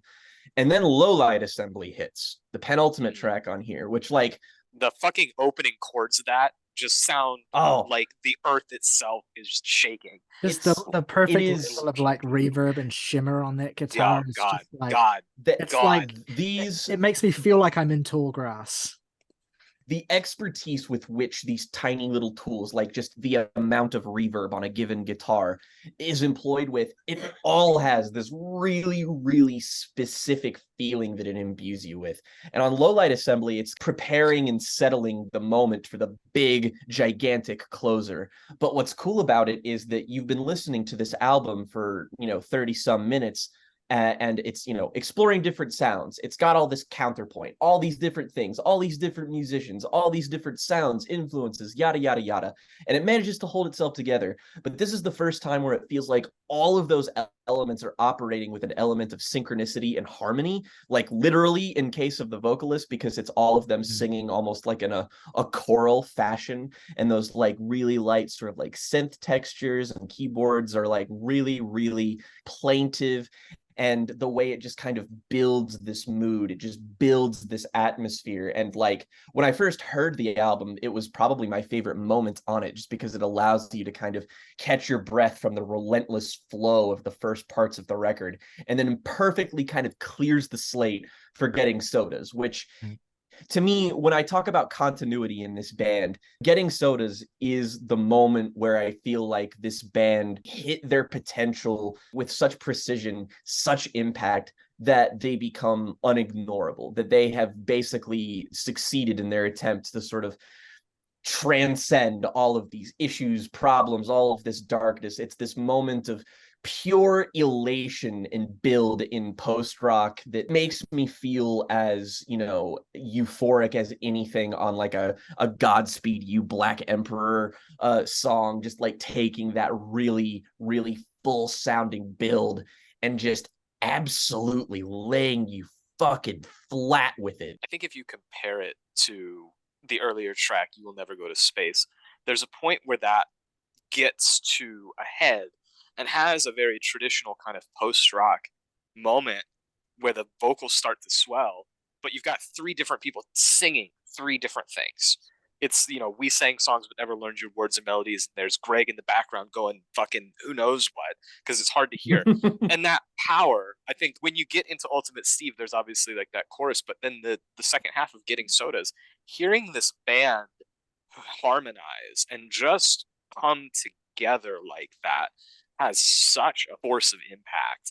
Something that you brought up, Jake, is just like the momentum of the earlier part of the album, where it's just kind of like rushing through all these different things. And then that keeps it from feeling too scatterbrained or disorganized. I also just like fucking every guitar tone on this is incredible. I was just thinking about We'll Never Go to Space and how it just mixes like you've got like these more chimey sort of guitars. The way that all of the different sounds of the instruments come together feels so purposeful and intentional. And then when you get to Getting Sodas, it's literally like to the point where they're singing the band name. It's like, how long have you been planning for this? How like it feels like right? Allusion to an idea, like you've been building to it so clearly this entire time, and you get there and you're like, yes, this is the pavilion. We've got to the point. This is the thesis. We're here now. I love a thesis. It works so well for like multiple different reasons that are all like that all showcase, I think, the band's fundamental understanding of composition and how to maximize the emotional impact of the music through the way that they construct the album. Because as you say, Zach, you get plenty of moments throughout the records where you have these amazing harmonies or these like incredible guitar surges or these kind of mini climaxes that happen within songs or within shorter tracks that kind of give you a taste of something. And it's not until you get to Getting Sodas that you realize like they've been setting you up for this across the whole album, and you're given something that is like Space and Steve both come to these really abrupt finishes. Did we dream that we were skeletons, or did we just live for our skin? Over. Ultimate Steve is like nice. We Were Skeletons reference as well. Like they love to throw in some band shouts there as well. There's a great Me Without You reference on Gig Life too that I love. But at the end of Ultimate Steve, where they're all shouting and going together, like that song has kind of a longer and more drawn out conclusion. But like when they stop, it just kind of comes to an end. It's just kind of like, bleh. Okay, so you don't get that kind of like lasting climactic surge. And this is that idea of continuity that Jake's introduced and that we'll continue to come back to. You know, the most obvious example is the way that they reuse lyrics across releases, but there's a lot of internal musical continuity within this album that allows for Getting Sodas to hit the way that it does, because it is taking and integrating musical ideas and expressing them in their most fully integrated, fully expressive and drawn out way, such that that intensity that you've experienced in moments throughout the record is built into this simmering huge thing.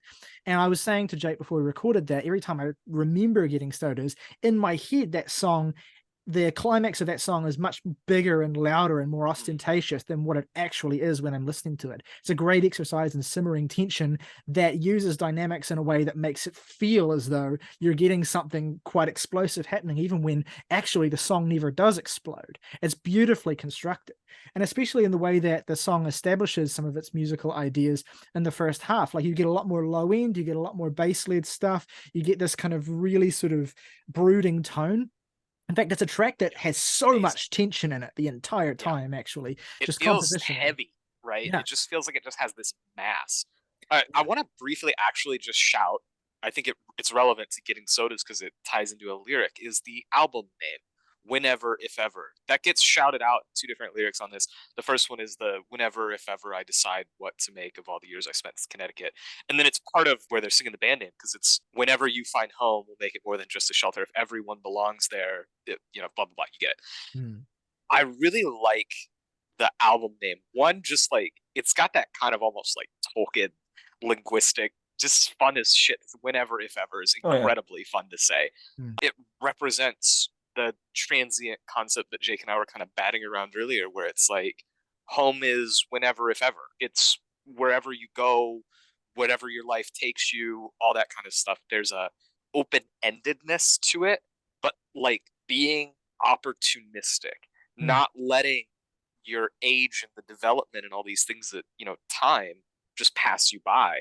There's kind of a vagueness to it that suggests that you kind of have to be active. You have to be ready to, you have to make it that way. There's a motif of echoes on this album, a lot of motifs, but there's a motif of echoes in the lyrics of this album, comes through in Low Light Assembly with that line, the echoes race around the room and sing together. And of course, the very memorable, where do the echoes from? The echoes go, and pictures of a tree as well. I like the way that echoes as a motif works on multiple levels. Obviously, the fact that there's a lot of harmonies on this record, a lot of voices in concert together, but also the idea of the vocal echo is really, really like potent within the record, but also, echoes as fragments of the past that are recurring, that are kind of, continuing to leave an imprint, but sort of more faint and more faded each time, and that's as something that is kind of hanging over you, that's kind of persisting, but also dwindling. And that's something that I think is really, really powerful as a way of evoking this change in life that's happening. And it comes back to the album cover. Most, I think, readings of the album cover are like, this is a pure moment of freedom, of escape, of not necessarily being weighed down by anything, being literally, not gravitationally bound. But I also read it as kind of representing the decision to advance, right? The decision to move forward. This is a decision has been made in that image, right? That kid has leaped off of that cliff, and you cannot go back once you do that. You make an irrevocable decision, and you commit yourself to the consequences of that. And that's, I think, fundamental to the core idea that the band are emphasizing with the record, I think. To your idea of not bounded by gravity, it's also just in the nature of the image. It's a picture of a tree. The tree goes on. Like, that image captures one moment, and then the kid falls into the water, swims around, does whatever. Like, that moment has passed. That is a 10-year-old image at this point. It might be an older image than 10 years old. I don't know where the image comes from. But you get what I mean, is that while it may represent freedom or unbound because of the nature of the still image, we understand that character, that boy, is not unbound in time in any way. He's going to have a consequence of that jump, like you're saying, and he's going to get out of the water, and he's going to get dry, and he's going to grow up. Like, things are going to move on. So there's always this tinge of things getting away from you. There's a lovely dichotomy between the album cover of this and the album cover of Harmlessness, where one is freedom. I love the Harmlessness cover. Is fucking one of them godly. is freedom, and the other one is being pursued. And I'll get into that a little bit more when we get to that record. But before we get to that record, we have to talk about an interstitial release. I should have grabbed my vinyl so I could be showing it off like Jake. It's fair to say a release that's less discussed, and a release that's, I think, certainly been subject to a lot of derision online for certain core aspects of it. Lame. And so, Zach, I know this particular release, which is 2014's Between Bodies, I know it means a lot to you. Why don't you introduce it to us? Talk about the core collaborator who's joined the band for this release, the qualities of this release, and what makes it special to you. So I was just saying how the previous album to me is defined by having a lot of different voices, not just literally in the songs, but guiding its styles and guiding its ideas. I think that Between Bodies, the band, The World is a Beautiful Place, takes more of a backseat role to create more of the audio soundscapes to background the spoken word poetry that is at the core of it. And that's by the artist Christopher Zamia. And it is a deeply personal set of songs that are from the perspective of this writer whose friend died in a car accident, which I actually think is like a really commonly occurring motif in emo music as a whole and in indie music as a whole. People using music to deal with grief is nothing new. Another band that was on Top Shelf Records, for instance, Pianos Become the Teeth. That's a band where every single fucking album is about this dude's dad dying of pancreatic cancer. Like, every single album is about like the progression of him dealing with it, even, the early stages of it, what it was like right after he died, what it was like a couple of years after he died, moving on from that.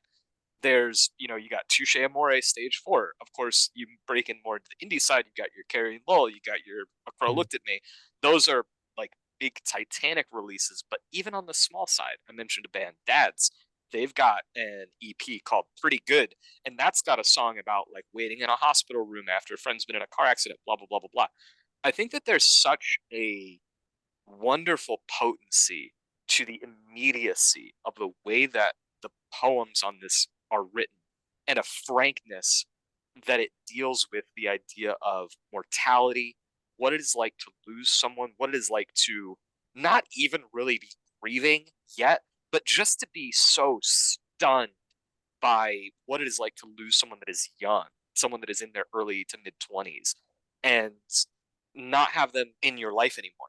Between Bodies, that name is explored through these like a lot of like astronomical metaphors and things like that. But it's the idea of like what separates people, just like Ryley was kind of extrapolating on in the idea of gig life, what it's like to be distanced from someone, not just in space in this case, but literally by life and death, by that ultimate partition that you only get to go through in one direction one time. I got to see this on its record release show in Rockford, Illinois. It was one of 5 touring dates that they did with Chris. Pretty sure it's the only time that they ever played these songs live. And definitely that in-person experience led me to greater appreciate what's going on here, because it is just, I mentioned the Mount Erie Phil Elverum Crow Looked at Me. That's the most like direct comparison I can make, along with the pianos one, Pianos Become the Teeth, because it is so bracing. It is literally just like a guy in the aftermath of this telling you directly what he is thinking and what he is feeling, as if it is a confessional diary entry, which of course is so at the core of what emo writing even is. And I think it puts the world is in less of an explosive context and more of a contemplative context, where I would say this is kind of my favorite use of the band's post-rock laurels, to just be atmosphere and texture to kind of set the mood and bring you into these narrative ideas of these characters and what they're going through. Particularly the song If and When I Die and Lioness on this album. Oh God, Lioness, man. Dude. Fuck. Lioness is so good. Bro. Like, it's just so intensely felt. And I love that in my art. I've already mentioned Connor Oberst. I could go on and on and on. Most of my favorite vocalists ever, it's like, I don't really care so much if you've got the biggest range in the world, but I want to hear you. I want to hear your real feelings. And I think that that's just something that Chris particularly brings to this, while the band takes those steps towards harmlessness and the evolution into becoming an even greater studio band than they had ever been before. And that's just a really unique compliment, where it retains all that intensity while becoming more and more sophisticated and reserved, mature in some ways as well. I also really just like Chris's voice. It's very distinct, and this is not the only time he's going to employ spoken word poetry on one of the records, but whenever he shows up, again, it's that element of just another further addition of counterpoint, where he's another voice to add to the choir of perspectives that play into this band. And his writing, it is so intensely evocative, and I really think that the relative ambivalence of this project can be chalked down to basically nothing more than the fact that it is in fact spoken word poetry. And like, if you're not going to, people when they visit this band now are viewing them through a purely musical context. So, when they go to a release like this, they're just gonna be like, oh, what the fuck is this? Spoken word poetry? Who gives a shit? But like, if you interrogate it on its level, it's a deeply compelling piece of work. Well, I'm so pissed by the idea that people call this pretentious. Like, is it pretentious because he's using metaphors in lyrical writing? Because I gotta tell you, pretty much every pop and rock song in the history of music does that. Is it because he's speaking instead of singing? Because I don't know, man. I can point to like the Hotel Books or fucking Nick Cave songs that are like that. Like, do we think that Nick Cave is fucking cringe? I don't know. I don't really get the attitude that people have. But again, I think this comes from the fact that I literally saw him perform this live. He's literally up there talking about these things that have really happened to him. I also saw Crow Looked at Me live. Maybe that's just another parallel. Like, I've looked into the faces of these artists as they are, like, what could be less pretentious than just telling you the truth about death? Than just telling you the truth about, like, an incredible fucking loss that you felt. There's nothing to gussy it up. There's nothing to soften the blow. It's like, people die, and that's it. The end. I don't know. Cole and I talk about this a lot on First Watch, because it's something that moves us both very much in art and in film. When you have depictions of mortality that honestly reflect what it is like to die, what it is like to live, I think it gives an incredibly rich counterpoint to the optimism of just the band name. Again, I'm no longer afraid to die, but here's an album all about death. And so what is that? How do you get there? How do you get from you're going to die, this is inevitable, it's dark, it's intense, it's upsetting, it's frustrating, to that catharsis? How do you get from one point to the other? And like, to me, that's such an essential thing that this band puts together when you have all of those albums in your back pocket, when you've listened to Whenever, If Ever. I think it deepens this. And I think that this deepens that in turn. Mm-hmm. It's an interesting digression that, as you say, sort of enhances and only makes stronger, the core basic tenets of what the band are about and what they do by offering this slightly different slant, and particularly, just on the face of it, giving the voice over almost entirely. To me, there's so much power in deferring to this story, to this moment that this person having, where it's saying, hey, you're the voice. We're here to help you. The world is a beautiful place. Are here to help you. Yeah, especially when your band identity is this idea of a communal voice that represents a kind of collective of perspectives that are shared in a certain experience of an emotion or of growing through a certain experience, right? Here, that is set aside for one person's perspective to express a pain and express an emotional reckoning that is very individualized, that is this person in relation to another person who is no longer there, and also their individual experiences of dealing with the wake of that and coming to terms with mortality through a number of different ways of understanding it, of conceptualizing it, of trying to reckon with its unknowability by understanding it through the lens of things that are tangible. And that exploration of mortality, I think, is deeply felt and expressed in ways that are frankly more creative than I think they're given credit for. Yes, maybe once or twice on this, Chris uses or infers or invokes particular conceptualizations of mortality that might seem a little bit cheap, but only if you're approaching them in a vacuum. You know what I mean? Like, let me give you Dave's rebuttal. If false and naive ideals will keep us working, sustained by people like you, like a televised old story, maybe that is what one is meant to have. There's a reason why art exists. There's a reason why we're interested in metaphorical, allegorical, representative versions of our lives and our experiences, because it's our story. It's our history. It's our shared experience that, I don't know, like it really boggles my mind how we could, I rattled off a list of albums, which I think are all heavily praised for the way that their writers deal with these ideas. I feel like Chris does all of the same things here, and for some reason people just reject it. And I've never got that. I don't know if it's because it's not really totally in line with the emo side of World Is as much. Like, it doesn't have like the crunchy vocals and, sing-along melodies and things like that. It's quite a lot more mellow, even though it is intense. It's like softer in some ways. There's also like this dissonance to certain songs, like the sort of background things that they create like more noise and things that are kind of like get under your skin a little bit more than some of the more just kind of joyous, buoyant writing that defines the previous records. The band clearly has an interest in like drone and noise music. That kind of element decorates the entirety of the Between Bodies EP because it's all of this peripheral sound. Right in that title, Between Bodies, what's between bodies? Space, emptiness, the void, right? It's this distance that exists between people that this music is trying to make that connection and reach through the gap. This is staring into the void, so to speak, and understanding what that challenge is and how to deal with it, how to confront it. And it's such a universal thing to me.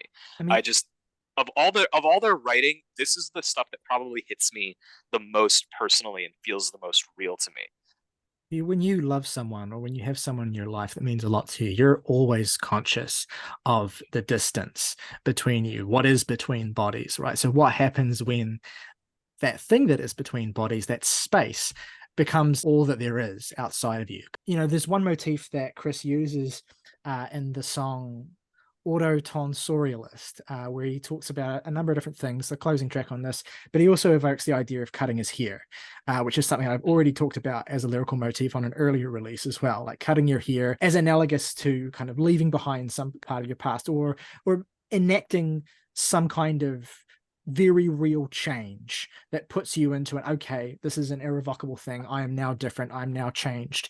And it is for the better, right? The Chris lyrics that end this really meant a lot to me when I was young. Will you help steady my hand, help make my coastlines less jagged? I think my name is safest in your mouth. Yeah. And it's just like, I'm so at a loss. I don't mean to keep addressing this as like reacting to the discourse or reacting to other people's reactions. This isn't a very popular album. Like, it's not something that a ton of people have explored. But I don't know. It really, even when Dave comes in on that final track and it's just, it's just repetitive. How could you drown us out over and over and over? It just, man, there's a levity to this as well, and a self-criticism to this as well that almost no negative take would ever get. The opening of the song Shopper's Beef, you cannot defeat the darkness, you can only be the light. Fuck that. Like, where he's literally taking these like truisms and things that people have told him about his grieving process and just being like, go fuck yourself. Like, there's an anger, but it's kind of funny. Like, he's not settling for simple slogans or like things that your therapist tells you and then fucking hurries you out of your office. There's even a confrontation with concepts like that and trying to dig past them and trying to find things that seem more true to your own personal experience, which I think right there in that, encoded in that, allows for you, the reader, the listener, to have your own attitudes towards things that maybe he's saying. It's like, well, that may be true to his experience, but not to mine. And that's the point. Like, that's where we keep talking about how they're ceding the voice to him on this album, or how there's different voices on the past album, is that it is a matter of perspective. It is how this individual is coping with this, because it's his loss. It's not my loss. I don't get to tell him how to feel or what to think or how to express. Two quick shouts. There's another EP, The Distance, which is like a 2-track thing that Chris is also on.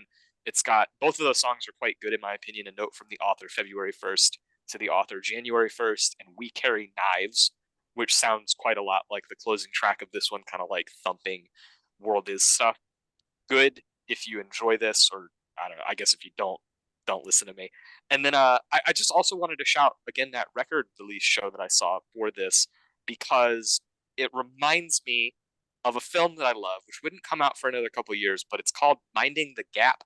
And I need to shout it. I couldn't not shout it because it takes place in Rockford, Illinois, where I saw this show. And one of the figures in that movie was at that show with me. We were standing next to each other. We actually both bought the same shirt. He bought a copy of the Are Here to Help You Dearly split at that show. Very vivid memory for me back to the fall of 2014 when this happened.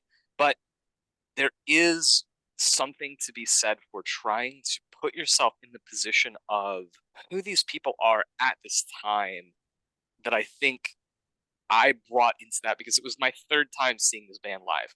I've seen all these people on stage before. I've seen their faces. I've seen how they're aging over the course of these months and years and things like that. And it makes it more real and less abstract. And I think that that's kind of an important thing to keep in mind with this particular release, is that it's about people. And I think that we've talked a lot about personnel and perspective and thing throughout the first album, which is, it's really how I conceptualize and understand this band.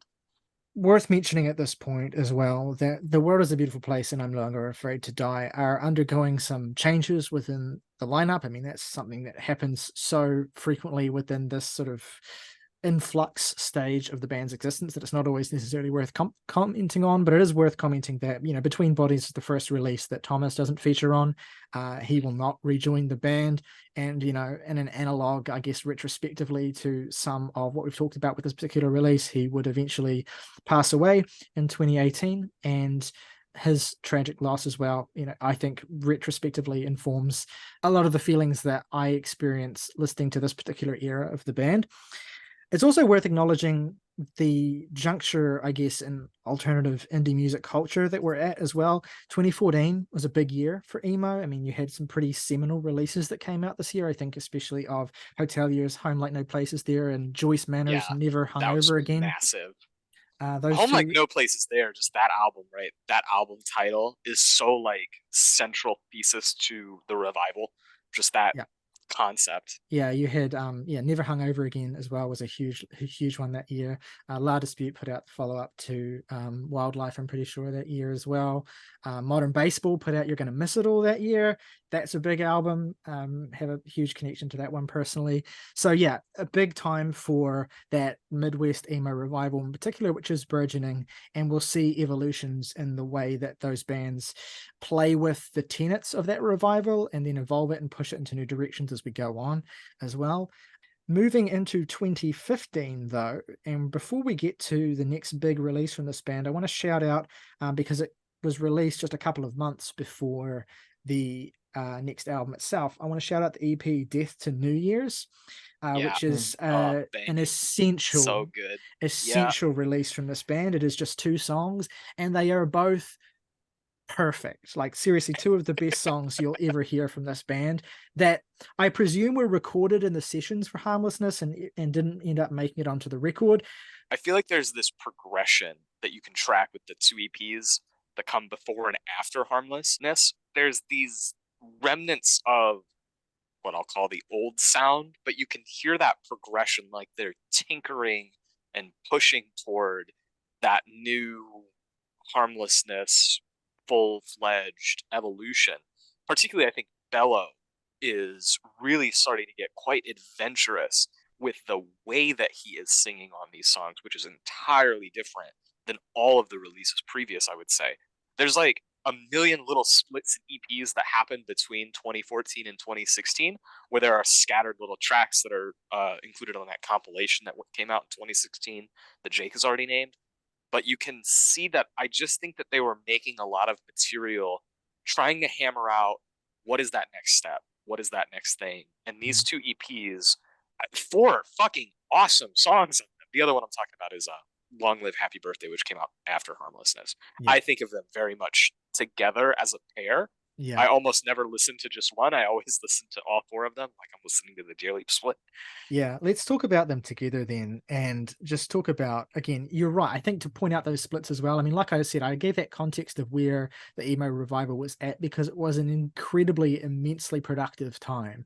And it was also a time where there was more motivation for emo bands to kind of be releasing music because this was an environment where they were more likely than ever to, be picked up by publications like by Pitchfork and be kind of have their popularity boosted and be able to kind of make festival lineups and be able to kind of have a bit more productivity and success than earlier in the scene. So it was a kind of critical juncture where every release had to be something that could potentially get them there. So there's this, not an active conflict, I would say, but there's this kind of underlying sort of implicit thing of, it really matters what we release at this particular point in time for our own identity and for the future of the band.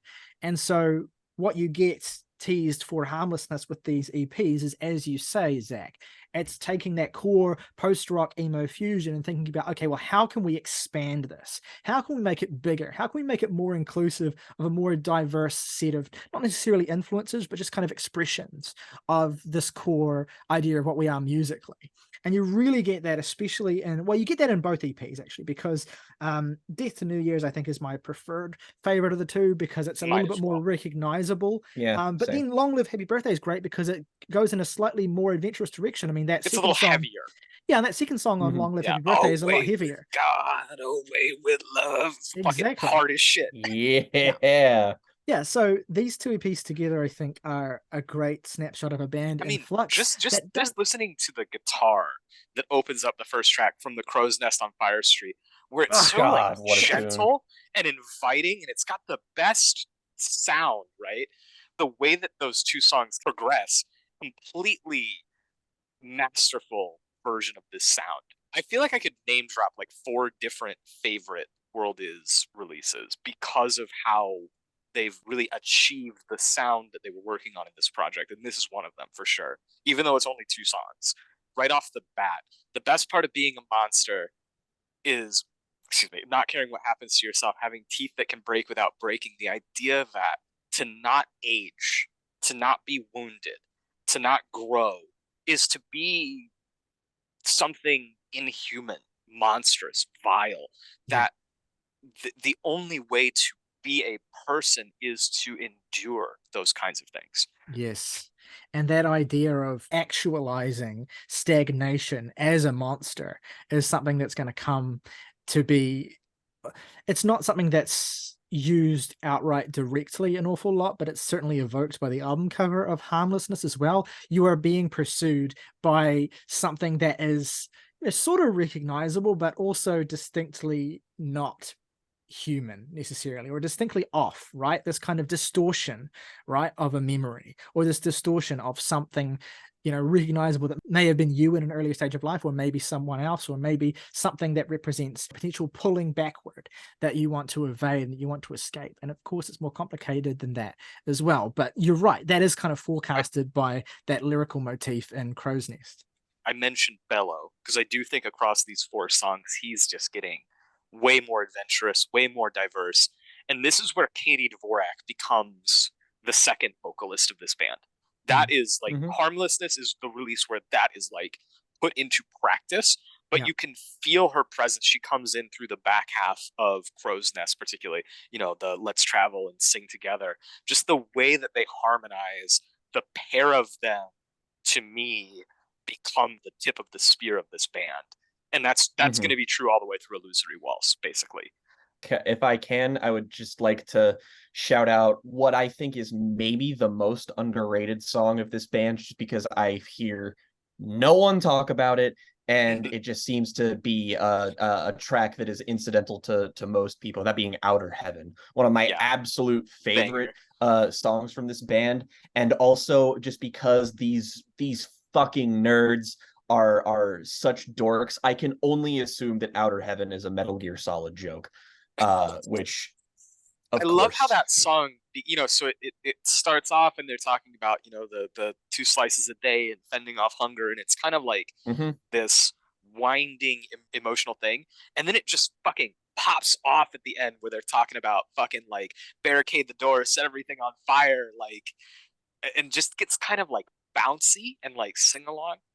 This bit of their career to me feels like it might be one of the more enduring stages of the band when it comes to just like influence that like modern 2020s emo is taking from this, because one album that we reviewed very recently that I've been listening to in tandem with World is a Beautiful Place is the latest album from Home Is Where, which I think they take so much from the sort of Harmlessness era, which is, I think, a net positive for the world of emo, just because if more bands sounded like this, I would simply listen to more of them.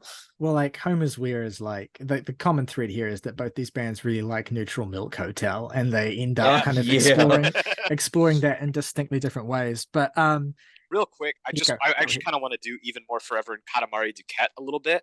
I just think the thing to mention there is that it moves into this darker mode. It's more brooding. It's more intense. Even the guitar tone, comparing from Crow's Nest to Even More Forever, is immediately much more somber. And you've got like these kind of pained deliveries that remind me of Tom. Like it's like Bello throwing it back to that original kind of vocal style and then exploding into Katamari and just kind of being like the last stand of this band as like, I guess the word I'll use is intense, because I think from here, as heavy as they might get, they develop a little bit of a glossier sound overall. It's the final statement on this particular brand, this particular era, before they're ready to move on. I almost think like if we can understand Death to New Year's as the preamble, the building up to Harmlessness, Long Live Happy New Year is leaving everything else behind. It's all this stuff that we had to kind of get out, put on tape, so that we could make I Can Believe in Anything and move the band into that next era. I actually think that Long Live Happy Birthday presages a lot of the darkness and Always Foreign in specific ways that I might get to when I'm preambling that record. But you're right, there is this kind of dichotomy between the two. They sandwich this bigger opus and essentially explore these extremes of it, these fringe aspects of it. And there is a darkness that closes in on Harmlessness as well. I mean, you're opening your sophomore record with a song literally titled You Can't Live There Forever. It's like they're already sort of drawing a line that's emphasizing some of the ideas that they've already introduced. And I think this is a a beguiling and beautiful start to the record, especially the idea of It's an acoustic guitar opening to this song. Have they ever done that on any of these I other don't think songs? so.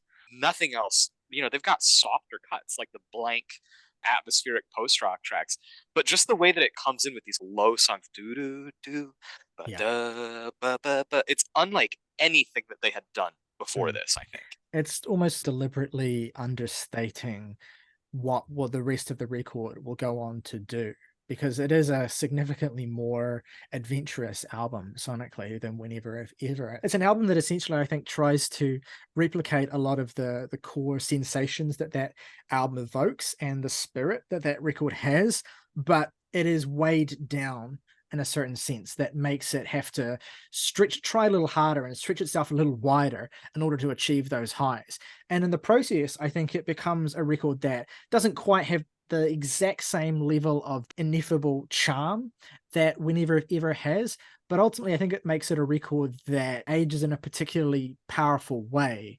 And that the first time I heard it, I was really, really taken with two tracks in particular, but the whole thing was a little bit, I don't know, it's weird to call it oppressive because it is sonically still very, very easy listening, so to speak, but it doesn't quite have that sense of ease that Whenever If Ever has, that sense of like, there's a beautiful flow to this record and it's well structured, but it's a bit of a tougher go, I think. It's a record that demands a little bit fussier, more.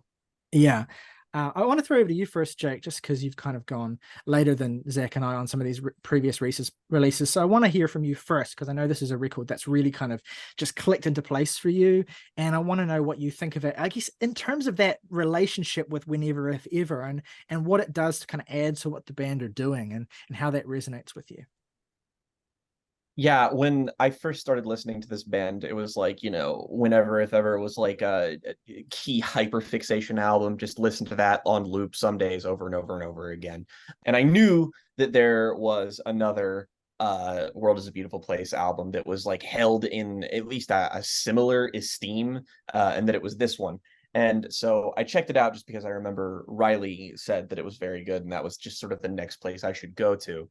And going to it, I immediately liked it just because it, baseline, it gives you more The World is a Beautiful Place. The sound is developed, the vibe is different. There is a maturation that they've clearly gone through. And for a while, I just kind of saw it as a development of the ideas of Whenever If Ever into a more accessible package, into an album that is a little bit more, traditionally speaking. Harmlessness is like an album that, like, it has a better head on its shoulders than Whenever If Ever. On the face of it, it's less fractious. Like, it's Whenever If Ever is so mosaic like. So I think it was a smart move on their behalf to kind of take advantage of how, the rising star of the band, certainly it's just like, this is them capitalize on their success by making an album that feels like it's designed to be consumed, a little bit more traditionally speaking. And it's not like I can measure this, but like, to me, Harmlessness is the most anthemic record that they have.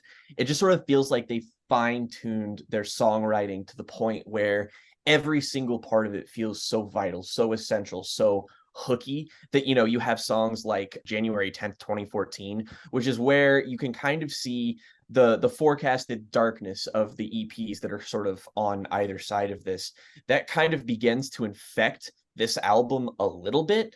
The intensity is just a little bit higher, and I dig that a lot. It just manages to feel comforting in parts, but disquieting in others. It has that kind of more songful structure on an each individual chapter by chapter basis. It feels less like an ever evolving piece like releases from the band before did. And, we have those continuing elements that tie this into the overall context of the band, things like Haircuts for Everybody. And there are moments on here that kind of strip things back really, really startlingly, to the point where, it could really catch you off guard. Songs like Mental Health took a while to kind of me to just see the vision with songs like that. But the songwriting itself on here is really the star. And it's not just how powerful the lyricism is, it's how it's employed, it's who's singing it. You have moments on here where, the two lead vocalists will be directly like conversing with one another, and you get really startling, really interesting moments where, there's like that one moment where that I think is like the first moment on the record that really stood out to me when I first heard it was the exchange about, are you Diana the hunter? Oh, Are you there's a afraid lot of there me? that I'm going to get And into that. Don't worry. oh, I'm sure. And there's that moment where it really kind of showcases how this band, I don't want to say that they don't take themselves seriously, but I think they have a better sense of humor than a lot of people give them credit for. But they have those little moments like are you afraid of me? And then there's that little pause. And he's like, Well, well, yeah. yeah. I And I have to be honest, I fucking hate that delivery. I always have. It's just like I'm like, I why does he sing it like that? It I is kind of I funny. don't know, but I'm sure for the exact same reason it probably rubs you the wrong way is the exact same reason I can't get enough of it. It's such an awkward, earnest kind of delivery that it just kind of feels like, dude, did you want to like do another take of that? It can come across initially as a bit comparatively impersonal when it comes to the difference between it and Whenever If Ever, just because it's a little bit more polished and refined. But underneath it all, I think it might contain some of the most evocative writing that just across the entire. I think that these two central releases of Harmlessness and Always Foreign are basically like the lyrical highlights of this band. This was the first album that I experienced as an active fan of Where Was a Beautiful Place. I wish, because I'd been an active fan in 2014 and I just never really heard much about or I think bothered with Between Bodies, and I regret that now because I wish I'd experienced that as a fan. But I was by the time this record came around, I was hugely into this band. I was a huge fan of Whenever If Ever. It had taken a while to really for it to really cement its place in my kind of personal lexicon, but I think being immersed in that emo revival as it was happening and as it was kind of gaining this certain level of popularity where these releases from these different bands felt momentous, I was really exciting to be a part of that, even just tangentially, like as a consumer. So I was following the rollout for this album very, very closely. I remember when January 10th, 2014 dropped as a single, and I remember being like incredibly struck by how different it was, and particularly how much of a presence David and Katie had taken in this dual vocal role. And what's interesting about that song is that it's kind of a self-contained parable sort of song. It's a song that's kind of has less to do on a direct level with anything else on the album, because it's a song that is, let me get this right, it's inspired by a vigilante killing from a woman, from a Mexican woman who killed a bus driver because as a kind of form of revenge for this. A lot of women were killed by bus drivers apparently in this particular region of Mexico, and it was it was a product of this sort of very volatile misogyny that existed. And so this woman, eventually just took things into her own hands essentially and acted as a vigilante. The song depicts her, and it as a narrative between David, who is voicing her victim essentially, and Katie, who is taking the voice of this driver herself, Diana. It expresses this confrontation. There's a obvious real world inspiration for this and a political gender driven conflict at the center of it. I think that you could sort of look at this album as a need to move on. You can't live there forever. You're moving on from these past ideas, and making such an openly real world issue type of song, I think paints it such that you understand that you can't stay in this nostalgic thing because the world is a beautiful place only if you make it that way. You have to confront the world. You have to grow up. And the context of what was going on in the real world starts to shape these people's lives and perspectives, which becomes heavily relevant as we get into the American presidential election that would happen in the year following this album. But that was all fucking happening here already. And you've even got little events where the band gets mired on Twitter talking about an event that happened here in Dallas with cops that were fucking shot in this whole thing that was in 2016, where the band starts to take a much more active role in commenting on these political issues in the real world, Yes. both in their music and outside of it. Yes, and this is that you've perfectly presaged the direction and the angle I was just about to take, which is that yes, the real world is starting to become an active, not just a source of inspiration, but an environment for this music to take place in, and that is maybe the biggest way in which this differs from Whenever If Ever, because obviously there are real world concerns on that record, but they exist within the micro level. Harmlessness is setting the context for the world that these Yes. characters live in. Just using that year, it's such a specific January 10th, 2014. It is a Yeah. date. That Yeah. was 9 years ago, specifically 9 years and change. And Mm. so it's a time, it's a place, it's specific. It's not general, it's not vague, it's not universal. Although, as is always the case with specific things, you can always draw the more global and universal ideas out of them. Mm. But it's becoming a little bit more focused and engaged and rooted in Yes. its time. And what's so great about this song as a lead single and kind of segueing you into the album is that it is overtly introducing that idea and forecasting that directional shift, but it is also integrating it and expressing it and exploring it within a mode of expression that feels very familiar for A World Is a Beautiful Place. There are fantastical elements to this song, and with the sort of final stretch of the song as well, with the surges and the lyrical direction shifts into this kind of ascendant. Buttery fucking annihilating his kit for the duration. He's so good on this fucking album, man. Hard. There is hardly a week that goes by where I don't get our hands on the same weapon in my head, like that. And here we go again. So Bello and Dvorak's vocals are so key to this record's identity, and they're at the core of so many of these songs, and they're so declarative, they're so confident, they're so fully realized in a way that contrasts so much with Diaz's style, which was much more sort of like perturbed and sort of like takes that edgy anthem and it makes it less of like a personal catharsis, and it's make evil afraid of evil shadow. It's a directive, it's an instruction, it's a mission statement. Don't you quiver, I am an instrument. I love that so much. I am an instrument. I think about that all the quiver double meaning there too, with Diana Hunter arrows quiver. It's incredible. So I this song took me aback when it first came out, but I came to absolutely adore it, and I was really, really excited for the album. And then the second so just these motherfuckers dropped the two best songs on the album as the singles, because the second single was I Can Be Afraid of Anything, which was an instant classic the day that it dropped to me. One of the songs I listened to the most in 2015 that came out that year, and like I'll get more into it, I think, as we go, because it's kind of in a duality with Mount Hum at the end of the record as this kind of climax, but it also serves because it does, with the same amount of time that Getting Sodas has, it does so much more.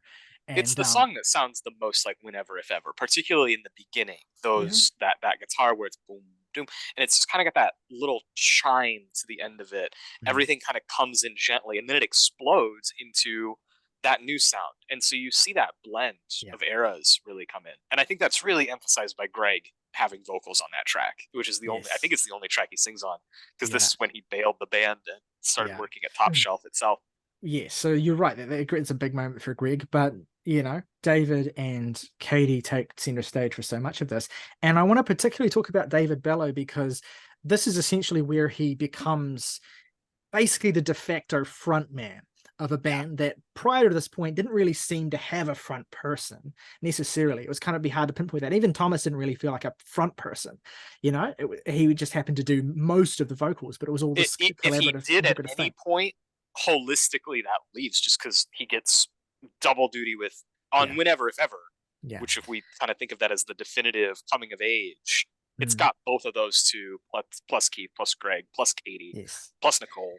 Yeah, so David's really taking center stage here, and he's kind of filling that void along with Katie as well. And their dynamic, again, one of the things I love so much about the dynamic of David and Katie is that it reminds me so much of a male-female dynamic in my actual favorite band of all time, which is Los Campesinos, that being the dynamic I thought about that a lot this week. That being the dynamic between Gareth and Alexandra in that band, and just how much that back and forth adds this sort of popping firepower to what's happening, and that's certainly experienced here as well. But I want to zero in on David in particular, because the lyrical approach to this record, again, David is writing a lot more about his experience with depression on this album, and about being in a place where he is really mired and really subsumed and really kind of affected by not just the world in a macro sort of political sense, but just the weight of his existence and the weight of the way things have changed for him, and in ways that aren't necessarily all that specific, because it's not necessarily information we need to be privy to, but it's certainly something that comes through in a lot of the writing on this record. I mean, an obvious example of that is mental health, but even in songs like Rage Against the Dying of the Light as well, and Rapetera Dance, and even later in the record as well, like Haircuts for Everybody, where he talks about, you know, his suicidal ideation to a certain extent. And so that perspective and that top subject matter is a big way in which Harmlessness's identity is distinguished from the previous record as well, is that this is a much more intimate and personal album in that sense, and that what David is writing about is a very specific struggle that is coloring his life over the period that he's making the album. And that exists in a dialogue with the broader socio-political concerns that color the album as well. They're not as explicit here as they would become on the next record, but they do exist, and they are a particular part of it. And they're forecasted with the opening track on the record pretty directly, you know, especially with that final line of "We think the world's all right, and that's a lie." It's a lie. And because we're afraid to die, and that's all right. And you're set up for that. And there's a weight that the record already has before it even gets underway. That said, musically, it's an album of two halves in some ways, because you have these more whenever if ever-esque songs that capture that swooning, swirling post-rock that kind of isn't necessarily restricted to a predictable verse, chorus, verse structure, but sometimes it's just allowed to kind of expand. And you're contrasting that with songs like The Word Lisa, and songs like Rage Against the Dying of the Light, and songs like Wendover that have more straightforward, this is an indie rock emo song structure, right? You know, 2, 3, 4 minutes. Let's do something that's not necessarily part of a continuous symphonic thing that's flowing, but that exists as a kind of, you know, individual, here's a song. And of course, this being World Is, they still make the record flow immaculately, and they still have great song transitions, but there's this sense with which the record has a kind of dichotomy in terms of the types of songs on this album, whereas Whenever If Ever is just like, it's a one whole thing, basically, and each song is just a little part of that. So that's one way that the album is kind of expanding in its identity too. I love the way in which that the message the band have already established of the importance of learning from the past as opposed to lingering in it and finding a way forward. I love the way in which this album emphasizes that that is a struggle, you know, and it's not to say that it's not worth it. It's not to say that it's doomed. This album is not pessimistic in any way, but it emphasizes that struggle. That's why Haircuts for Everybody is such a really hard-hitting song for me, because it's a moment on the record where that struggle is actualized, and that in a very typical World Is fashion, you know, a decision is made to move forward. And it's that repetition of change your life, please change your life, that really feels like it cements that.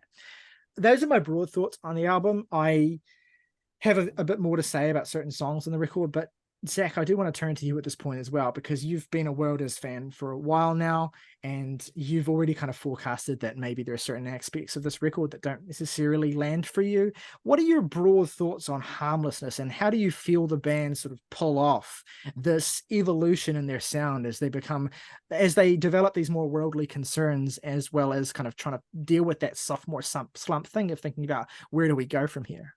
You know, they don't rest on anything, which is impressive. There's nothing where they just try to run a specific idea back and just say, all right, let's make this again. They clearly are trying to tinker and push forward and look at who are the personnel that we have now. What is it that they care about? And how do we make the band reflect that? And that's the best possible way that you can evolve. No matter what you do, no matter what style you're making music in, you have to kind of follow the talent that you have. You can't just chase after the appeal of what came before for the sake of making somebody happy. And from that perspective, I only have respectful things to say about how this has progressed, as we've already laid out. David and Katie take a very central role in this album. With that said, of all the different voices in the band, they're probably my two least favorite to be focused on. And losing the others, meaning losing Greg, losing Keith, losing Tom, all negatives for me. And when I say negative, I'm not trying to like beat the shit out of it. What I mean is, particularly in the year 2015, that was when I started branching out a lot from certain things that I'd listened to. And when it came to emo albums, I was never hugely into the Hotelier. I like them. I like the way that they write. And I like the things that they were writing about. But my sense of taste and what I was into was moving a little bit more towards things that were more rough and DIY and lo-fi, and in a lot of ways more intense and aggressive. And losing some of that here just kind of takes away from the appeal. It basically just says, I've already, I think, mentioned the car seat headrest thing that happened. That was a few years later than this, them signing to Matador. That's a similar thing, although they didn't change their essential makeup quite as drastically. So it's interesting to kind of see the continuity of ideas, emotions, themes be taken into this new era. But ultimately, I have to concede that while it comes alive for me in many moments throughout, almost every song on here has at least a moment or a couple of moments where I'm like, damn, that's really cool. I've already shouted Buttery's drumming. There's a like if you focus on like I think Raw Patera Dance has this moment where the guitar breakdown is like, and it's these new musical ideas. It's not just things that they've done before, but it's like finding these little explosive moments that really keeps everything on track for me, even though it is a departure from the style that I like. Particularly, like I'm just looking at this track list right now. I would say that I strongly like to love You Can't Live There Forever, Rapatera Dance, Wendover, We Need More Skulls. Particularly, I Can Be Afraid of Anything. It's just like stellar. So it is not a weakness of writing. Although I will say, in terms of just my taste preference stuff, because I'm just kind of hanging everything on, I like this sound more than I happen to like this sound, which is true. I do think that when you drop some of the vigor and violence, some of these ideas come off a little bit more corny to me. Like I kind of got really defensive over Between Bodies and people saying that like it's pretentious. And one of the reasons for that is because when I listen to Chris on that album, he sounds like he's scraping these raw emotions. And I know that there's a lot of sincerity and, strongly felt things by David and Katie here, but it never has that vulnerability that makes certain lines really register and feel real. I start to kind of, the band has always kind of been a little corny. They've always had that little thing. And I think that some of those things start to creep in here for me. They don't feel as obliterated by the kind of resounding emotional impact of some of the songs. And some points they do, at other points they don't. It just kind of depends. But I can I can definitely like the song Willie for Howard. It's a very sweet song and I like it, but it never quite has that. It's missing the sour. It's missing this kind of like bitter sour flavor that I think comes through on some of the other albums, and it becomes a little more sugary for me. As complicated as some of these ideas become, it never quite has that secondary enhancing dichotomy that I feel like a lot of the discussion up to this point has been about how things are juxtaposed against each other, how things contrast with each other. And I think that there's a lot of cohesion on this record, but you are missing some of those elements of contrast. And I want to be reserved on that because it's not any kind of absolute statement. I think highlighting Buttery is a great example. Every single track on here, he is bringing a snap and a precision technically, but it's also like very felt and aggressive and like, you feel it in your fucking bones. So there are still those elements here. So I want to kind of like also hedge my own bets a little bit. This is an album that I like a lot. This is like strong 7 to 7.5. It's like not at all something that I look down on or dislike in any way, but it is kind of the last World Is album where I'm like, this is part of this wave and band and moments that I'm interested in. And I think it's a mission statement for the band that they would become, which is an interesting and sophisticated and complete musical idea. But I really do think once you get into Always Foreign, and particularly Illusory Walls, we're talking about evolving into something totally new. And this is the first real step in that chain. And I think that your, I guess, perspective and preference in relation to how the band are changing kind of works as an analog for how the emo revival is shifting at this particular point in time, at this particular juncture as well. And it's like I said earlier as well, it's not that any of these bands, I'm not going to be as cynical as to say that any of these bands are driven by this desire to be successful and to fit these particular niches. And we're going to sound like this because this is the kind of thing that Pitchfork likes or that gets on festivals or whatever. But there is this like increasing dynamic and relationship between the emo revival as this, this tangible thing that exists and the core of just being in a band and wanting to make music, right? You're as the years go on, the world is more and more, is less and less of just a band and more of an emo revival band that came out of this and exists in this space. I think too that these bands grow older and these themes that they're talking about are a lot about youth and nostalgia and these different themes that just change when you become 35 or 40 even. Absolutely. I mentioned Pianos Become the Teeth. You listen to those first two albums, particularly The Lack Long After. I mean, they're just intense as hell, as raw as it gets. And then it softens. It becomes a little bit more contemplative and gentler as maybe the darkest parts of those emotional experiences pass. And we're talking about what it means to move on from experiences like that. I also think of just a random thought, but like Loma Prieta is a band that was part of this movement that was like as hardcore as any of these bands ever got. And in 2015 they've got Self Portrait, which suddenly has all these post-rock features and is just like way airier and more delicate. Great album, love it. But all of these bands have that trajectory. And I actually wanted to shout one of their acts in terms of the Belo Dvorak male female, and it's Empire I Was a Lonely Estate, another one of those emo bands with a ridiculous name. They're less anthemic, they're more like gentle, but that's a flavor of emo that was always part of this movement. I love that band, but maybe was a little bit less of my preferred sound. And I do think that that's kind of more, I don't want to lean on that too hard because this world is still so full. They still have so many members and there's so much of a musicality to everything that they're doing. It's not just like gentle acoustic guitar songs. Like there's still so much accompaniment. And I think like the instrumental stuff just kind of gets bolder and bolder and bolder. And as long as you're interested in that kind of thing, there's always a lot to be rewarded with, because I think as musicians, the instrumentals on these three albums, Harmlessness, Foreign, Walls, just really are great. on every level. You start like Wendover, right? And it's got that very like do, do, do, do, do, do. There's so many great little musical moments all throughout this thing that are just really, really wonderful.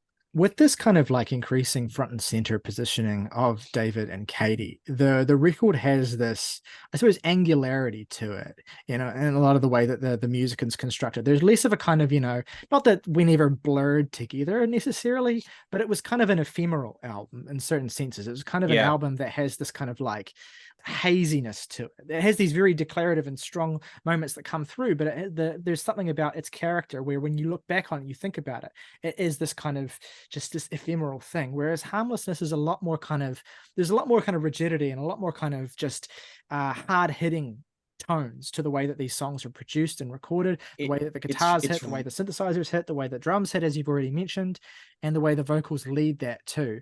And it's like, as you say, there's less, I guess, sourness and darkness in the musicality of the record, because in order to match these particular tones that these vocalists have had, a lot of the leads are a little bit more sugary. The guitar leads and the synthesizers are a little bit more sugary. There's a little bit more kind of like of color and pop to them, and that's something as well that comes with evolving and becoming a little bit more ambitious in your style and wanting to kind of refine and meet the scene where it is essentially, and have this kind of level of of increasing your reference points and increasing your, I guess, characteristics. Jake said emo extends so fucking broadly into so many different styles that, you know, some albums are burritos, some albums are American football, and they're very different, even though they're kind of by the same personnel. Yeah. And that's okay. Like that for me, I'm just more of that former category. I'm just a little bit more like the burritos. I want to hear you go when you're singing these songs. There's a certain degree to which Morgan and I, the only argument we've ever had as friends was about Kurt Cobain as the vocalist of Nirvana, and about how, like, I remember you know, this. just of all those grunge bands. For me, Nirvana always has that gold medal because they sound like they're gonna beat the hell out of you. It sounds like Kurt Cobain is gonna mash your head into the bricks, and I like that. I like that kind of like, especially when you're talking about punk or hardcore music. It's the viscera of the experience that compels you, whereas I think what gravitates me towards harmlessness more than anything else is that it's rooted in a sense of real tangibility, that it leads it to being like harmlessness is the World is a Beautiful Place album that I like existing within the atmosphere of the most. It's the album that feels the most like you can reach out and touch it. It's not quite as elusive as Whenever If Ever, and it finds a middle ground, and I just like being in this environment that feels a little bit more I know what it is, Jake. I've as someone who's been friends with both of you for a while, I can see this distinct difference where it's that viscera. Not that, and again, I'm talking in broad strokes here because it's not saying that, I'm not trying to imply that Jake doesn't like very visceral, ugly sounding music, but there is this distinction where that is much more a core part of something that's fundamental to what you cut your teeth on, Zach. Whereas for Jake, and especially for Morgan, there's this inherent attraction to and respect for like technical excellence in performance, and like the real feeling of experiencing a musical bravura, right? There's a real single kind of that distills this perfectly. We're not there yet, but it's the cover of Sunny Day Real Estate's In Circles, right? Yeah. The In Circles, the Sunny Day Real Estate song, is just like one of the most passionate, fucking overflowing, wonderful emo songs. And the new version of it, it's like, what if we had Stephen Buttery do that outro and he was just playing his drum kit like he would die if he didn't do it the best he had ever done it. And it's a little bit more into the technicality, it's a little bit more into the composition and the musicianship, and a little bit less specifically in the passion, in the personal passion. Yeah, to encapsulate it, there is this, not to say that they weren't already, I've already kind of espoused my love of the intricacies of their earlier releases, but it's that technicality and that intricacy in composition that just gets more and more present and more emphasized here. You know, these are, even the shorter tracks, but particularly the longer tracks, have this kind of intricacy and shifting nature in the way that they unfurl and the way that they, you know, evolve, that is definitely very attractive to people like me and Jake, who are like actively looking for that in music like this. So yeah, and I think, just to sum up, whereas Whenever If Ever is about the necessity of forward movement for the sake of not getting caught up in traps and for the sake of not losing sight of what's important to you in your life, Harmlessness is about the importance of moving forward for the sake of surviving in the first place, because things are changing around you. The world is getting uglier, or maybe the ugliness is just something that is becoming more of an inescapable part of your life. And so nostalgia becomes both more attractive and more dangerous. And so there's a need to approach it with a more kind of serious tone here. And that's where the more dour approaches to lyricism on this record really land and really connect. And I think it all comes together beautifully in the closing track, Mount Hum, as well, which is some of my favorite lyrics on the whole record, and just this beautiful swell that has some similarities with Getting Sodas, I suppose, but also it feels very different and feels very distinct and feels like it's integrated all the ways in which the band have changed compositionally compared to what they were doing on that record. Mount Hum is a very good song, but sequencing wise, it's really strange to have anything follow I Can Be Afraid of Anything to me. I don't know if it's just, I think Mount Hum is actually kind of a stronger closer. Like, it's a better way to wrap up an album, but there's just like something kind of weird and imbalanced to me about following one with the other. Have you ever felt that? Well, Either of you? I know that you're probably both bigger fans of the song. I know what you mean, and I think it's because, and this is what I love so much about the way this album ends, is that I Can Be Afraid of Anything and Mount Hum are kind of like opposites in a certain sense. Like I Can Be Afraid of Anything is representative of that perspective that imbued Whenever If Ever. I really did dig my own hole and I'm climbing out. You know, that looking backward, although the lyrical specificity is more in keeping with, you know, David's struggle with depression. There's a lot of mention of antidepressants and medication in that song, but you know, musically and spiritually, it embodies a lot of things that are familiar from Whenever If Ever. Whereas Mount Hum is the kind of darker side that is kind of exploring what it is that is being climbed out of, what it is that is being escaped, and what that represents, what that the importance of that is. And so they are songs that are kind of at odds with each other in a certain sense, but I think they work to enhance one another. And I think, you know, you just look at the way that these songs end, you know, I Can Be Afraid of Anything ends with, you know, I'll carry myself out, and Mount Hum ends with We're All Gonna Die. You know, going full Sufjan style, because that came out like 6 months before this. Oh wow. Yeah. But I actually name dropped it already, but yeah, here we are. But yeah, so there's a sense with which I think the songs kind of need each other in the context of what this album is, though individually, depending on what flavor of the band you like, you may enjoy one more than the other. But yeah, I find a real emotional potency in those lines. Like, did you leave the rest to rot in memory? Did you remember to build a memorial? Will they see us in the living room between the key and your front door? Come off and fall so that I can pick you up. Our homes are not the kind of places you'd own. Where the pieces of the pieces go when walls corrode, where the water spills and water beds when we're alone. Like this imagery of a house kind of breaking down and just sort of being left, you know, ghosts, errant sunlight in our skin, driving out to the bluffs, racing each other through the dust. Everything that you've clung to has literally fallen down around you, and now it's up to you. I think Illusory Walls has a similar, like the final two tracks have a similar dichotomy, but I think it's pulled off with greater aplomb there. Yeah, I mean, definitely. This is again, it's all this kind of self-referential callback stuff. There, these motifs that they introduce and then they come back and do in different ways. And boy, am I excited to get back to that one. But yeah, I am anxious to use the phrase a maturing record because it has these kind of connotations that I dislike, but this is like textually and in the sense of how that phrase is typically used, this is a maturing record. That was the meaning, I think, of the EPs, Happy Birthday, New Year's, where they're talking about, you know, slices of pizza and a bag of rice and dollar menu hunger.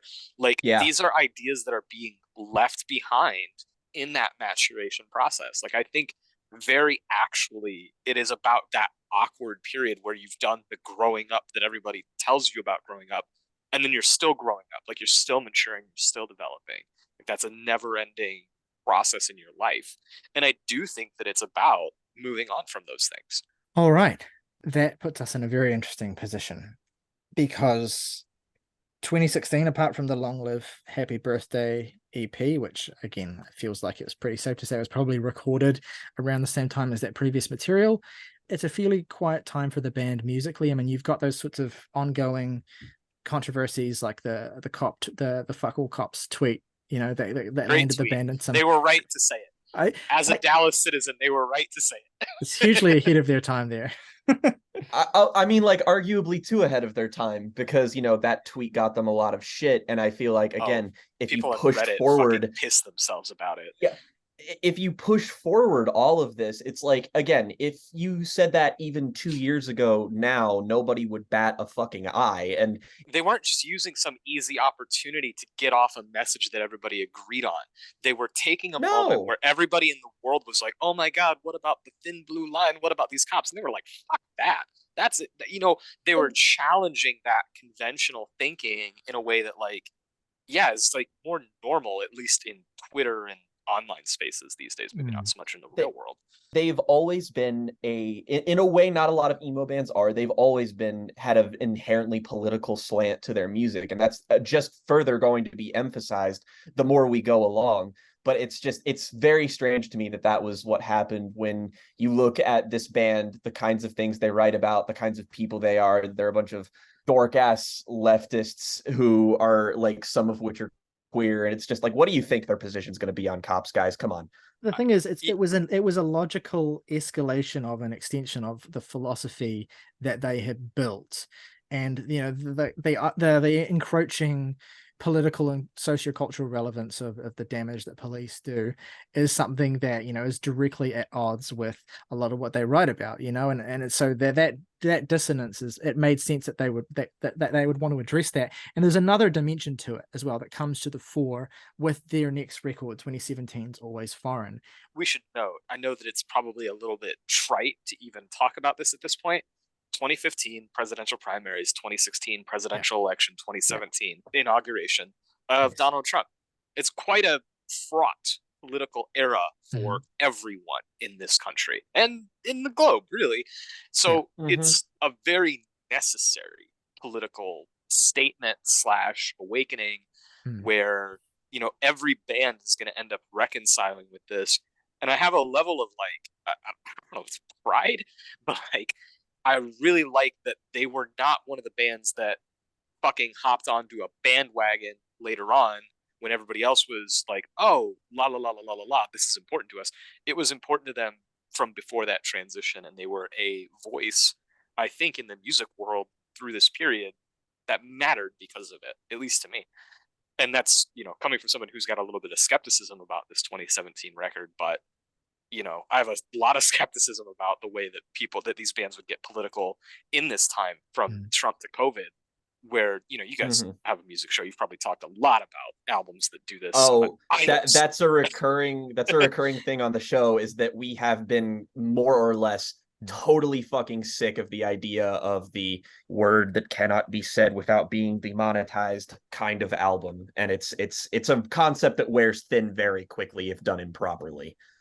And here's the thing, right? Here's the additional dynamic to it that a lot of people were either ignorant of or just weren't aware of in the first place, which is that the inherent racial dynamic that existed within the conversation that was happening around police, the conversation that was happening around the shift rightward and mainstream political discourse represented by, Trump and everything that happened around that, was something that had a direct personal relevance to David Bello, who is Puerto Rican. And a lot of people don't realize this.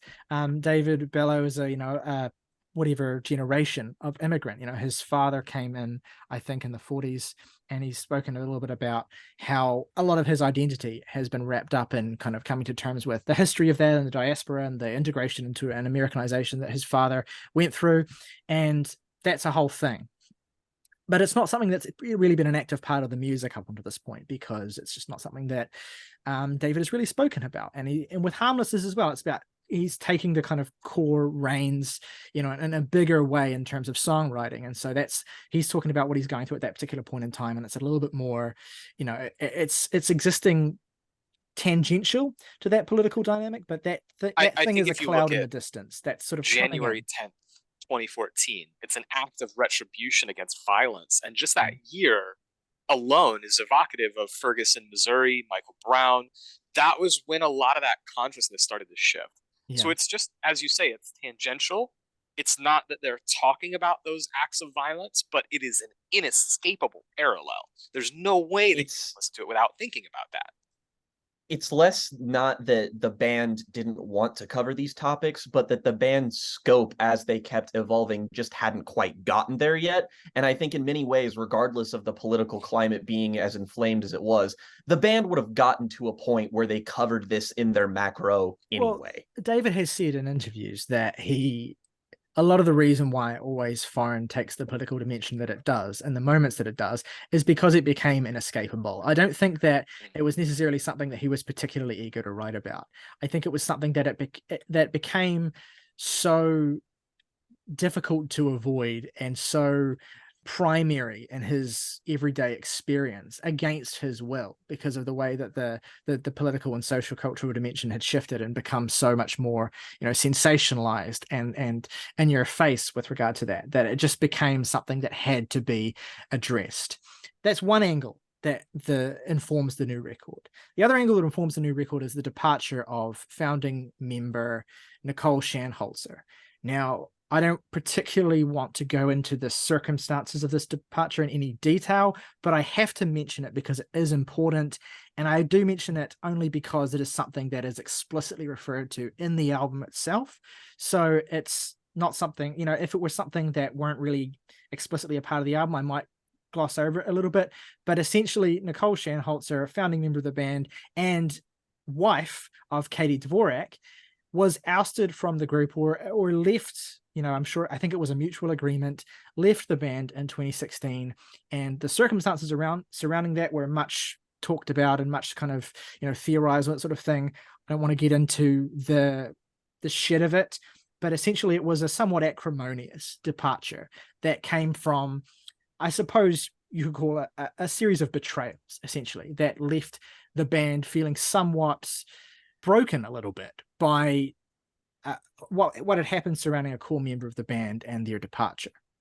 And it is something that is ineffably hanging over this album, even before you even listen to it. If you're following the band and you're aware of this departure and you're like, okay, how is this going to affect what the record sounds like, but also more pertinently what it's about, because Nicole was such a core part of the band. Admittedly, her presence had dwindled as we had kind of evolved into this Harmlessness era, but she's still a core part of the identity of the band as a founding member. So her departure is a pretty big deal in that sense. I want to actually add, it coincides.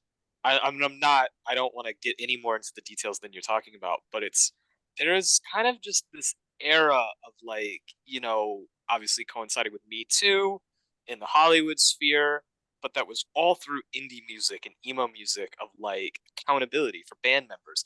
Things that happen because it is such an intimately close group of people who have lived together and toured together and experienced all these things together, that there are these rifts and that there are, bad behavior, bands doing this, bands doing that, people speculating about those things on reddit.com, just all that kind of shit. I really think that became a really huge focus right around 2016, 17, 18, 19, etc. So it also happens to coincide, I think, a little bit with things that are outside just this one specific band. And is only further exacerbated by the fact that this band, as we said, focuses so much on communion, on friendship, on just the idea of togetherness. So it only makes sense that a rift that appeared between any member and any other member is going to have a very long-standing ripple effect.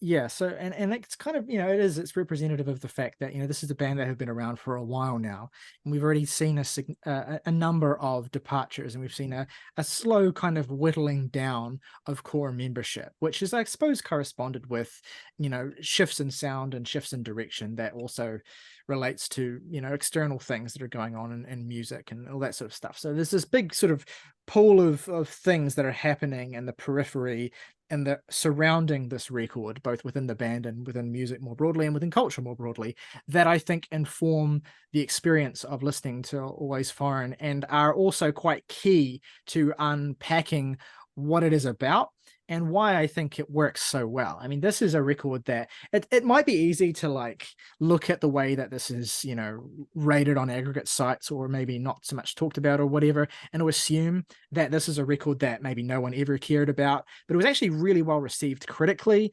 It was just that the audience for World Is had dwindled to a certain extent by this point, and they were more and more starting to seem emblematic of a particular time and a particular scene in the 2010s that had certainly evolved and in a lot of ways been sort of subsumed in broader indie rock. Basically, the Emo Revival was kind of dead in 2017. It kind of wasn't really, it kind of didn't have a cultural footprint anymore, and it was sort of, it had shifted in such significant ways that a lot of those bands that were huge around then were either no longer together or were certainly not getting the level of attention and press that they were before. And also their core audiences that had come on board at that particular time in the early 2010s had aged to a degree where maybe they had less appeal.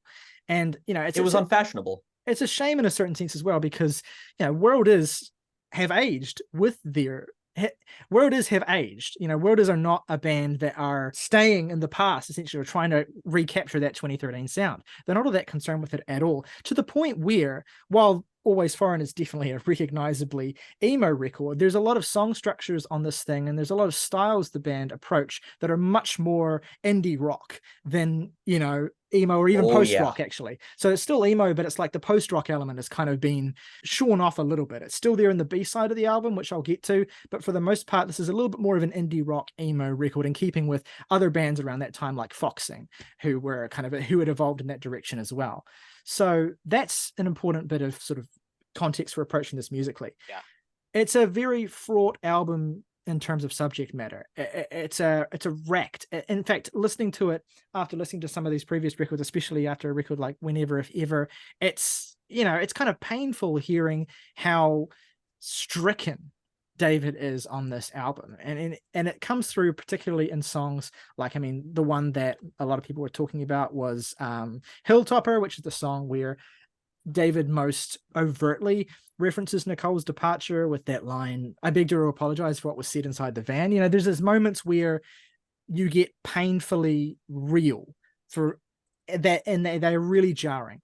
And then you also just have the musical shift that's represented in songs like lead single Dylan and Her Son and The Future as well, which is, again, a little bit more into the realm of indie rock, a little bit more, I guess, stripped down, I suppose, in a way that isn't necessarily going to be for everyone. Jake, what are your thoughts on this particular album?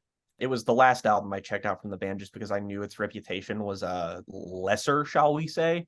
So I had the reaction that I feel like you would expect someone like me to have the reaction to this album, and me going, why the hell is this album controversial? Because obviously I was distanced from what happened to the band, and like that was just something that didn't orbit into me until after I had heard it. So I just got to experience this in a vacuum. And in many ways, that's kind of the we've been talking a lot about dichotomies so far with these albums and how they make them special, accessible, inaccessible. Basically, they correlate within their own identity to be either something you get on board with or you don't. And for me, with this, the dichotomy is that sonically, this is maybe the most accessible album this band have. Thematically, it is easily the least accessible. And these two core ideas butt heads the whole time and lead it to being an album that, for me anyway, it's difficult to settle my opinion on. I overridingly do really like it. There are a lot of cuts on here that I am really, really fond of. In fact, I'm particularly fond of a lot of the songs on here that some other people just seem to not think much of at all. And I think that more or less has something to do with the overall sound, in that when the band pare things back a little bit on here, when they become a little bit more intimate and things are a bit more relatively skeletal than they have been in the past, I find that direction to be this band at their most refreshing, just because operating within these limitations allows the challenging emotional content to be more easily engaged with for me, so that when they scale things back a little bit, I can kind of get on their wavelength just a little bit easier on songs like, particularly, I think my favorite song on here, For Robin, another song on here like Faker, which is another song that is, again, comparatively way more skeletal than other songs that this band have done. And yet when this album sounds more traditionally like the A World is a Beautiful Place album, that's actually kind of where I get off with it a little tiny itty bitty bit, because I do think this album is brushing at the heels of being great. But there are moments on here, like the second track, The Future, that just feel kind of like them channeling their sound in its most amorphous state.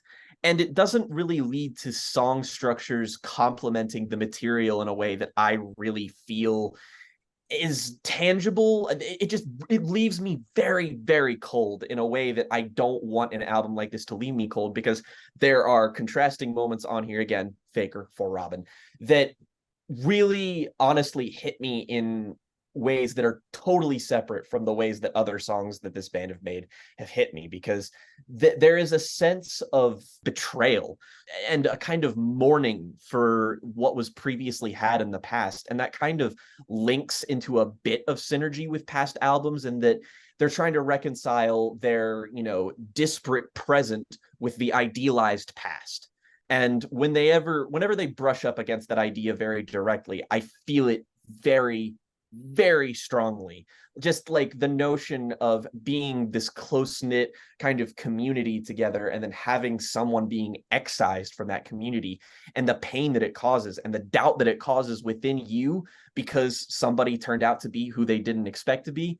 It hurts. It's really, really well channeled on here. I feel like the writing is overall this album's, strongest asset. It's just that I really wish it was done with a little bit more synergy. It does lead to moments on here like standout songs like Marine Tigers, for instance, which I mean, if you haven't seen the music video for Marine Tigers, you really, Yes. really should. Shit. It's phenomenal. It's fantastic. Hell, the opener, I'll Make Everything. There are plenty of moments on here that will satisfy you as a fan of their previous music. And it is different enough to be its own thing. I just feel like this is the album where when you isolate all of its core elements and you try to put them together, you end up with something that is a little bit less than the sum of its parts. But the thing is that I still really, really like those parts. I'm going to say something controversial now. And I mean, I guess it'll be more or less controversial depending on how invested you are in the era of the band at this point. I maybe think this is a better album than Harmlessness. I'm kind of heading towards that direction because every time I listen to this, I fall more and more in love with it. When it came out, I listened to it once or twice. I really, really enjoyed it. I thought it's weird that people don't seem to be as into this, but I really, really liked it. But I was kind of in a different thing at that particular point in time. I'd kind of waned in my worlders enthusiasm in a similar way to how Zach had. Not that the band had lost me, but just that I'd kind of moved on to different interests. But coming back to it this week, and I'm glad I allowed myself some staggered listens of it across the week. First of all, I was struck by how much more visceral it was in content than I remembered it being. We've already kind of introduced that idea. Second of all, I was struck by how well it had taken the compositional adventurousness of Harmlessness and refined it into more, I suppose, elegantly composed and concise statements that created a record that to me had the same adventurousness and excitement as Harmlessness, but really tightened into a package that was a little bit less shaggy, because I do think that Harmlessness can be a little bit shaggy around its midsection. I think you're right. I think they settle into, so if the last album is David and Katie, David, as you've already alluded to, becomes more of the frontman here. It becomes a little bit more singular and a little bit more focused. I agree, and especially as the record goes on into its incredible B-side, which I think is, I'm going to get to it in a minute, the perspective of the album, I think the first half of it is more concerned with that betrayal aspect that you've kind of alluded to with songs like Hilltopper and Faker that talk about being left out in the cold, and you can read it through multiple different lenses, but it invites almost that reading through the lens of Nicole's departure. And as the record goes on, the perspective that David adopts becomes more and more about this individual, very personal experience of discrimination, basically, and well, more broadly, alienation, right? Like, I've been living in this country, I've grown up in this country, I've had this, multicultural identity, but I've passed as white, so I've always kind of existed within the space. And discourse surrounding emo as well, it kind of moved to a point where you're kind of moving into this sort of current era of, I guess, cultural discourse in art, where it's like this, the presence of whiteness in art is this huge point of contention as to, like, well, how seriously do we take this because of its degrees of whiteness or whatever. So that's a whole thing that's starting to kind of creep into music discourse as well. Emo suddenly being treated a little bit more critically because, it's just this expression, it's just this mode of expression for, whiny, privileged white boys or whatever. And so from the title of the album alone, but then going into some of the subject matter, David is challenging that and challenging those assumptions and really kind of getting the listener to think a little bit more carefully about I guess how the whole band is thought of, basically. But it's still fundamentally a more intimate record. It's still fundamentally a little bit more about an internal struggle that David finds ways to kind of expand into some core motifs of the band, but largely retains that insular feel.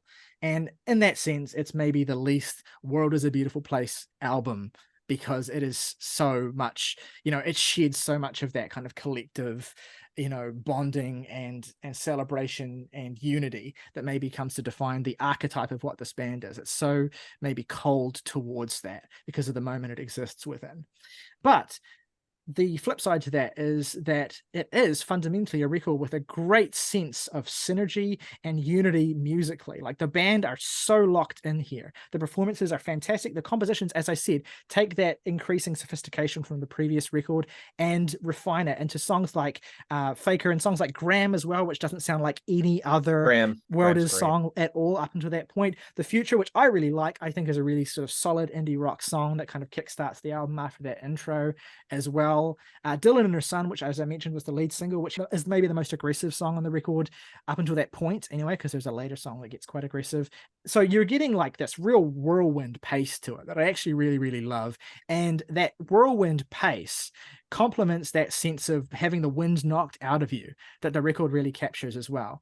And then you get into the B-side, which opens with For Robin, which you've already mentioned, Jake, is this really difficult song about reckoning with grief, but also about the different types of grief as well. There's, on the one hand, the first half of the song is about David's distaste for the celebrity grief and the way that the death of a celebrity is kind of covered in mainstream media, and the way in which their loss is kind of talked about and framed, presenting them and their loss in a way that assumes a connection and a knowledge and an affinity that didn't really exist. And it's not necessarily David saying, how dare you say, I grieve this celebrity figure. It's more David kind of questioning the nature of grief in the two different contexts of a grieving someone you don't know who's had a profound influence on your life, and grieving someone you do know who is gone, and where the loss is much more intimate and immediate. And I don't know that the song necessarily makes any declarative statement about those two types of griefs, but it invites you to think about them, and it invites you to investigate your relationship to grief. And then you get to the final three songs, which is actually a suite. And I don't feel like I've seen any reviews or commentary on this album that actually pick up on this, is that the last three songs are kind of one continuous suite. And as a suite of Marine Tigers, Fuzz Minor, and Infinite Steve, I genuinely think this is one of the band's high water marks. I adore this 18-minute stretch of music, and I think it represents, up until this point, the height of the band's musical ambition, and as well as some of the most visceral songwriting that you've come across in any of their albums. Gone are much of the ephemeral expressions of longing and reflection, and here is I can't wait until you die, which is the feeling that's expressed towards figures of political oppression in Fuzz Minor. And that's contextualized by Marine Tigers, which is a song specifically where, the title refers to a book that David's father wrote about the experience of being a Puerto Rican immigrant. The Marine Tiger was a boat that the immigrants came over on. And this is a song that, it moves me to tears. It's the closest to, I guess, a typical swelling, building, climaxing song on this album, but its whole approach to that structure and the feel of that and the musical execution of that is totally different than anything you've gotten on any previous record. It actually, to me, it shows the influence of Goodness, which is the Hotelier's Goodness, which is such a linchpin moment in the shift and the change of emo in 2016, where so much of what emo had been is kind of, or what the Hotelier had been, was sort of thrown away for this like post-emo exploration of space and light and all these kind of ephemeral atmospheric things. And anyway, the way in which this song hits its climax with that very cathartic repetition of "We're here, I told you so," is like, that to me is so like Hotelier Son sort of thing. And I completely adore that. And again, the lyricism on the song is bitingly direct. A car for us to drive in, a box for us to die in, a vote for us to write in, an app we all confide in. Making money is horrible, a rotten institution. It's blunt, it's on the nose for being pushed to this point where any kind of less direct expression would feel dishonest. and would feel like capitulating under the weight of pressure. Like this is a cathartic expression of rage against a system that is actively oppressive, but also that's, you know, delegitimizing these kinds of genuine raw expressions of kind of a lifestyle that doesn't allow you to focus on anything but those immediate realities. They become the only thing that gets any of your attention because they're constant. Particularly as you grow up and become an adult in such a fraught political context, you know, that aging thing that you're talking about, like it becomes less and less something that you can push out of your mind or avoid or distract yourself with saying nice things about other stuff. It becomes the actual no shit of your life. I was going to say, I think there's two 2017 albums that I have to think about. So to me, like the defining emo record, I've already danced around in a bunch of this year, 2017, is Science Fiction by Brand New, which is quite fraught for reasons. And I think that a lot of emo from 2016 and on is almost a rebuke of that style of music, either musically a rebuke or lyrically a rebuke, thematically. And that's kind of what you're saying about Hotelier Goodness, is this moving away from those types of styles. I think that the songwriting, or excuse me, the lyricism is more what I mean, with Bello becoming more and more and more the voice of the band, reminds me of Joe Casey of the band Protomart. And how, because that's the defining 2017 album for me, is Relatives of Descent. It's another band where they always had political undertones and these kind of like angry things to say about the world. And then all of a sudden in that record, they collide extremely specifically with the political landscape of that time. And I think that the difference between the two acts and the two vocalists is that, for me, Protomartyr gets a little bit better. First of all, they're a little bit more poetic. I don't think that they're as blunt. But when they become blunt, when he's saying these really blunt things, there's a force. There's like a kind of, I'm going to fucking headbutt you to death kind of aggression to the delivery and to the styles of that music. I think it's sort of suited to that post-punk style. Whereas I don't know that here it ever settles into a sound where that feels like it's as brusque and hard-hitting as it is written to be and delivered to be. It sort of very gets much caught agree. in this. That's kind of what Jake was saying, right? Is that the style and the tone are a little at odds with each other for me. But it is an interesting album to revisit, and I think that it has a lot of merits that are overlooked more or less out of disinterest, even more than like, you know, I think between Bodies, it's more like people dislike this, whereas I think here it's just kind of not been listened to by enough people. I truly imagine that most people that enjoy The Hotelier would enjoy this album, just like you're saying. Most definitely. And both of those are things where, for me, they're a little bit less my wheelhouse. They're a little bit less my interest, but I know just so many people that are passionate about them. I think that a band like this gets a little bit hampered by their reputation, by that long fucking band name that everybody knows, and by genre convention.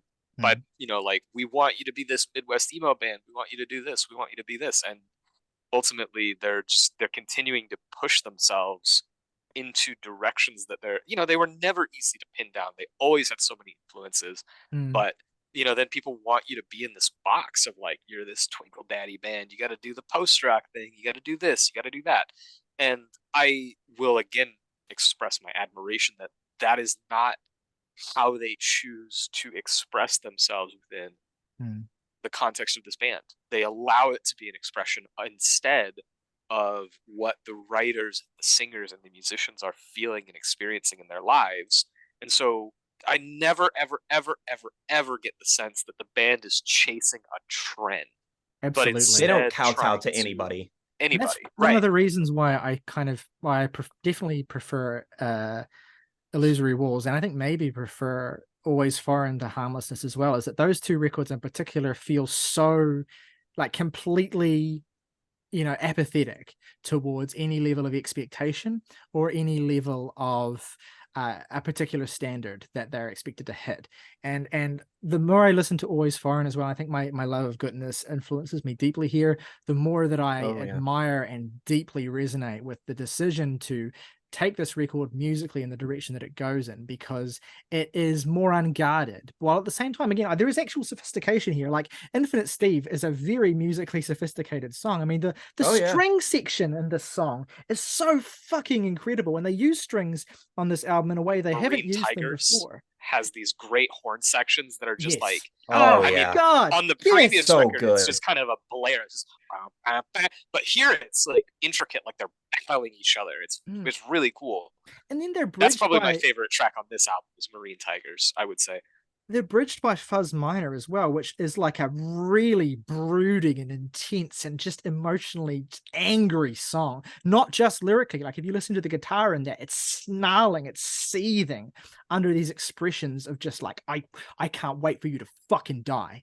And and that like, I love that suite so much, because each of those three songs to me expresses a vulnerability, a visceral emotional tone, and a sense of possibility within the musical accompaniment to that make the band feel truly limitless in that section. So we're a couple years past that. I actually meant to bring this up during the Harmlessness discussion. It's another band comparison who came back. We mentioned them already. Desaparecidos, Paola in 2015. Yeah, I think has a really strong level of connection with the political themes that run through this album. Yes, but absolutely. Obviously was contemporary with Harmless, the same year as that. Yeah, no, underrated album.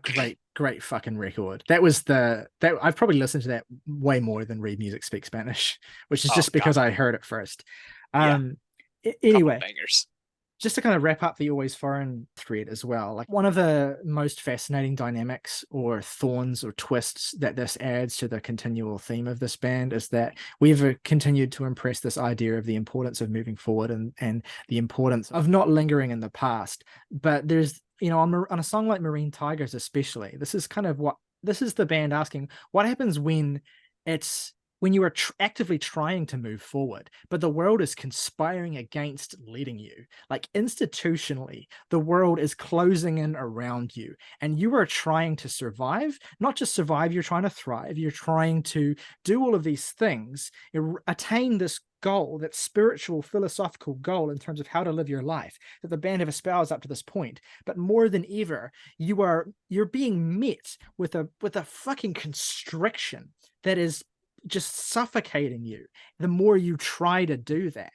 You walk around the old neighborhood, but your heart's not in it, nonchalantly pointing out the coffee shop you made your plans in, the jobs you have to do there.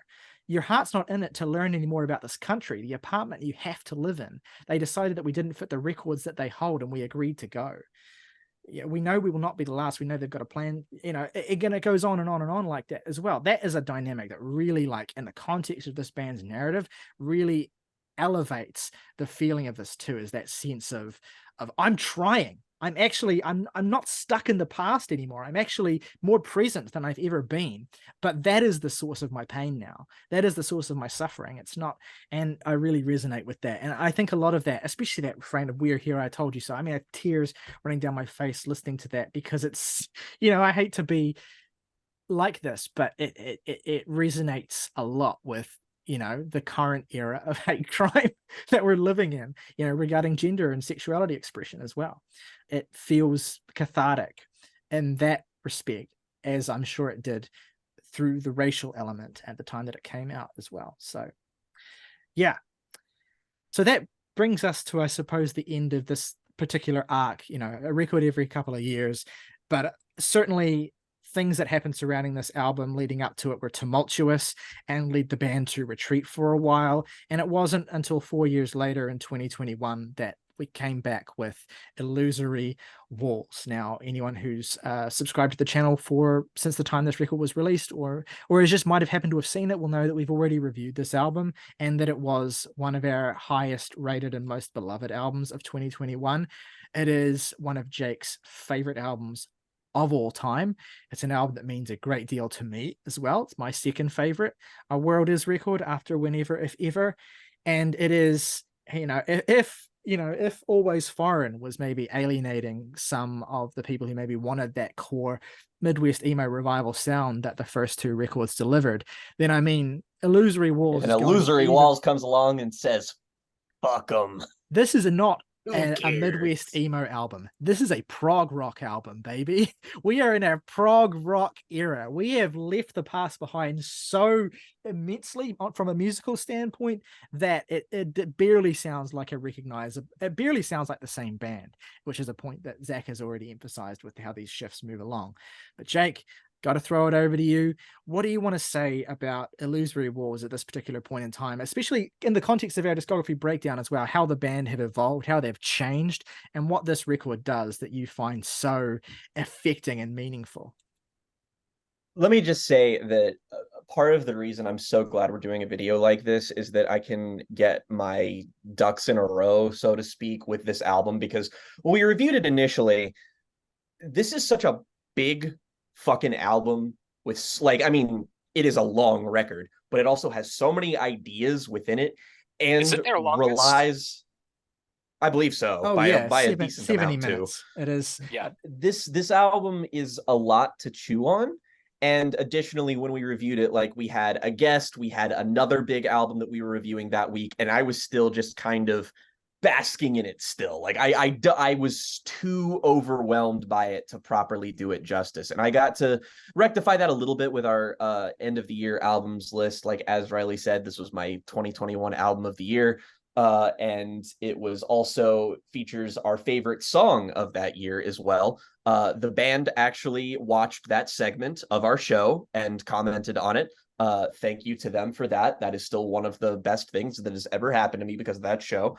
But the thing is that this album is best appreciated within the context of the band. That's what I was missing before, is that a lot of the things that make this so special and so fantastic are taking it back to the beginning, continuity. We mentioned a couple of things that the album does that, like, it pulls on tropes, lyrical ideas, motifs from the band's past and reincorporates them into this. But it's a lot more of what it has to do with spiritually that makes it special. This album pivots into, as said, prog rock more than anything else. There are shades of alt metal that are on here. Basically, this is the most Stephen Buttery-esque album of their discography, and really only benefits from that, in my opinion. That first sort of opening run, hell, even on the opener, Afraid to Die, once that song really, like, breaks into it, that fucking busts your door down. I remember when I put this album on for the first time, when I listened to it basically the night that it came out, my shift was over, so I just sort of drove home with this playing, and I remember, like, the moment I just heard that kind of watery guitar that sort of leads off with Afraid to Die, and then that moment that it just fucking everything just crescendos in the dead center of this track. I love the way that you move into that track too, and you just suddenly have this almost like jangle pop bounce to the guitar sound. Yes, you know, it's boom, fucking boom, boom, boom, boom, Queen Sophie for President, like, right after that second half of Afraid to Die, showcases a side of this band that has never even been hinted at in the past. I listen to Queen Sophie for President like almost every day in some regard. Like, this is on my car rotation playlist because it kicks fucking ass. It's basically got all of the appeal and structure of a pop punk song. It's just kind of a blast. It has all of these beautiful little, just insistent details that keep coming up, like Katie's constant refrain of the "tear out your sprained neck" and never get better, never do anything. Never. This is another reason why this is my favorite of their albums, is that it is one of the most anthemic records that they've made. Like, when they have a hook on this album, like, the whole song isn't going to be quite as, like, you know, raise your fist in the air and, like, you know, fucking hit the top of your fucking car.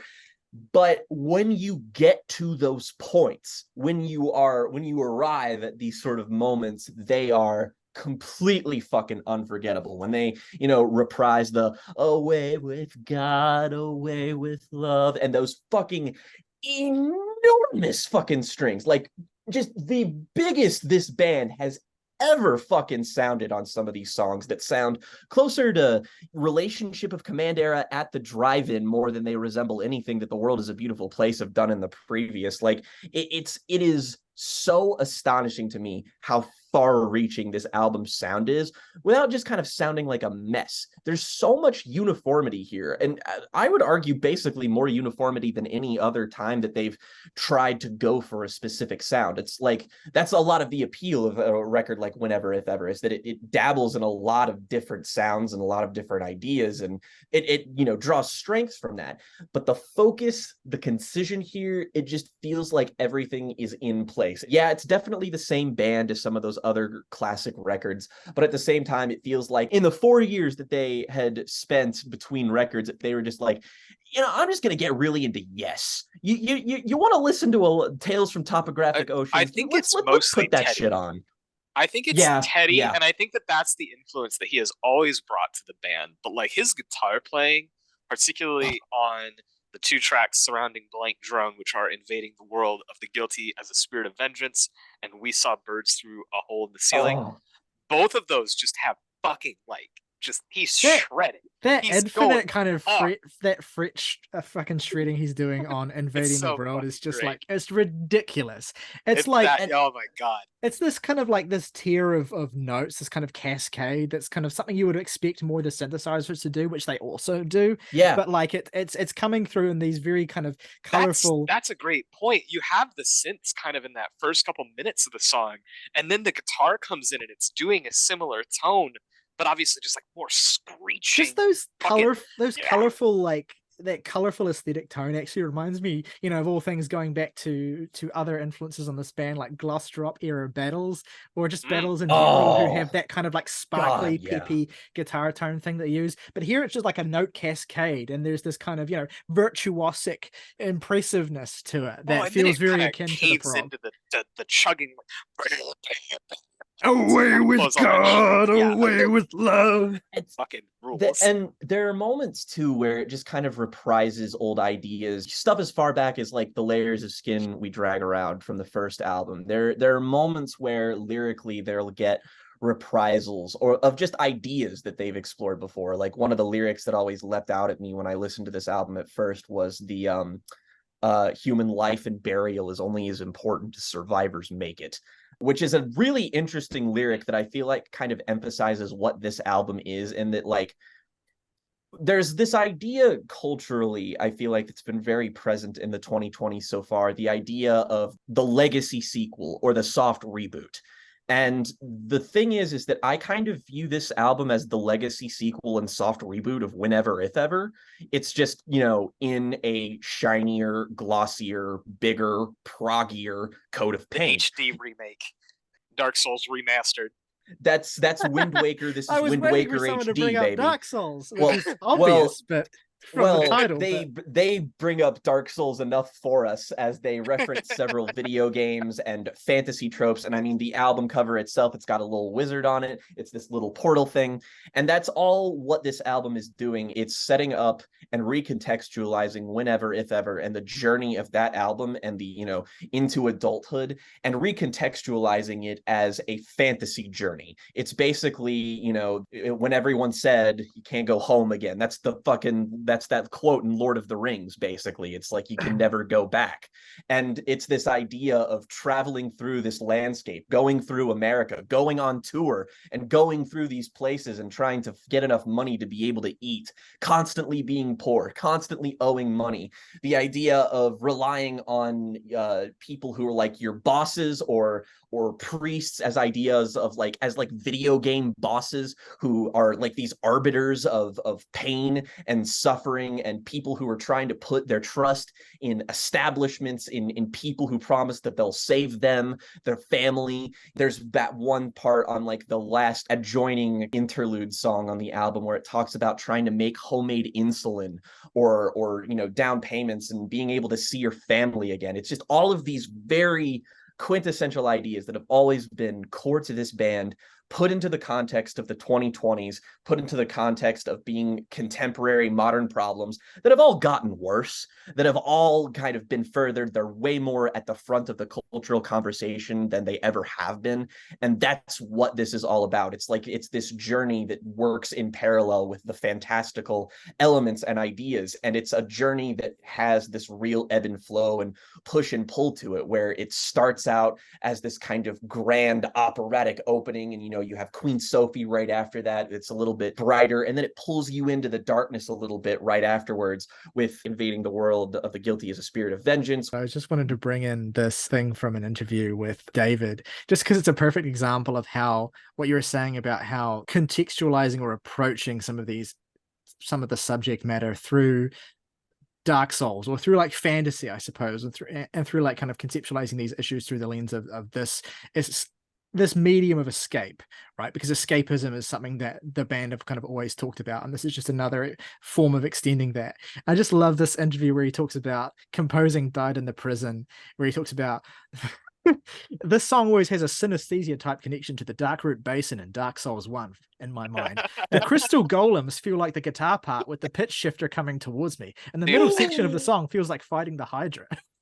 Just literally described numerous albums in these terms. So I have listened to these last two, Illusory Walls and Always Foreign, much less than the rest of the band, just kind of haven't been on my radar as much.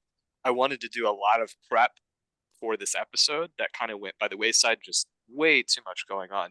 But this is the one that I listened to today. I was actually like, before I came in, I was like in my car, and it like by far my favorite listen to this album ever. Like, just with the benefit of distance, there's like so much adventurous spirit into what they're doing that is like kind of replacing like the last two albums have this small lack of bites. It's replaced here by like an inventiveness, a willing to completely part with the past sound and just chase a new impulse. And it's exciting. It sounds really fresh. Like, if this is an emo record, this is probably as original an emo record as exists from this decade, because I don't even know that I think it's a Midwest emo album anymore. Well, I said, I think you might have been in the other room when I said this, but this is a prog rock album. Like, it's just a prog rock album. It's not even really post rock either. Yeah, exactly. Yeah. There's post rock spiritually in elements of the B-side maybe, but really this is But just the way that the guitar is being played does not sound like a post-hardcore or a post-rock guitar. It sounds like a metal guitar. For sure. I think Prague is good. I think Mars Volta is a decent comp. It's obviously like, the reason I say decent is just because like that's so Cedric and Omar. Like, they have their own DNA to everything they do. It's middle point between ATDI and the Mars Volta. I was like gonna say the fourth ATDI, the whatever that was, 2016 Anti, I think is what it's called. It's like Inter Alia. Yeah. Or even like their side projects, like Anti-Mask, where it's kind of got like that more like classic rock and roll vibe. I'm hesitant to say this because I guess it feels a little bit too Jams and T core, but if we're going to make a Mars and Volta corollary, this has got to be their Nocturnicate, surely. Yeah. No, I agree. Nocturnicate and Sea of Worry, I think, have a similar kind of energy. It's like, because the whole approach is different, right? That's what's the thing about Nocturnicate, is that it sounds utterly unlike any other Mars Volta record. And one of the ways in which it's distinct is that there's this level of scale to the sound and the sonics that are just like so much more bizarro and weird and taken from so much more different places than anything they've done before. I think that fantasy stuff helps to establish that as well. Just how everything that they wrote. Or like, here's a throwback for you, like Towheed and Cambria. Right? Are you kidding? I think a second stage Turbine Blade all the time. This is definitely a Wolf's album for Towheed fans. This is so Coheed coded. Oh God, yes. Like, and it does it in a way though that like we're striking all of these different comparison points. Is that this is still what gets me about it is that this is still an album that only these guys could have made. And Particularly the proof lyrically. is in the pudding. Mm. Yeah, lyrically, it's this thing where it combines their pre-established interests, their contemporary fixations, but they all filter it through a way that's, you know, this distinctly kind of nerdy, but still really emotional and really honest way that makes this album, like, combined with the flow of everything, like, even before the elephant in the room that we haven't discussed of Fewer Afraid and Infinite Josh, even before then, Afraid to Die through Trouble. This is my favorite World is a Beautiful Place album still, because this arc is so complete and so perfect. I feel like it's almost taken for granted, the fact that, like, Trouble in general, I'm just like, God, this song is fucking staggering. When like, that every time this comes on, fucking just gargantuan It's- guitar comes in right at the start of that song, and it's one of already the in medium best- freeze in this amazing line. And then you're getting towards the end of the song, all that technical shit that Teddy is doing. So good. Dude, he's the MVP it on is- this one. Yeah, In for my sure. opinion. Oh, it's him and Buttery for me. Is Yeah. that both Buttery's, of them like, are Implied. he's finally using this as an excuse to be like, I know I've always been very obviously great, but let's, like, take the rhythmic elements of our sound and really just drive that up the wall. Like, again, that midsection of the album, like Invading the World of the Guilty, We Saw Birds, and Died in the Prison of the Holy Office, when the album gets, like, straight up fucking sinister. That's when everything that's super fucking hard about this album just absolutely blows my mind. There's the reprisal of all the ideas that I talked about before, but then there's stuff like just the idea of take my skin and make something, the idea of people dying and you having to use parts of them as, like, gear for your adventure. It's like Monster Hunter and shit. And it's doing it in a way that's visceral and uncomfortable. And then when the album slows down a bit and it has those interstitial moments like Blank Drone, which I've already mentioned on our favorite songs under 2 minutes video prompt as this being my absolute favorite song that is under the span of 2 minutes, just because, God, the atmosphere is immaculate just across this whole album, man. Whenever I turn this on and I just hear those opening notes in Afraid to Die, I'm not here anymore. I am completely within the journey of this record and the places that it takes you.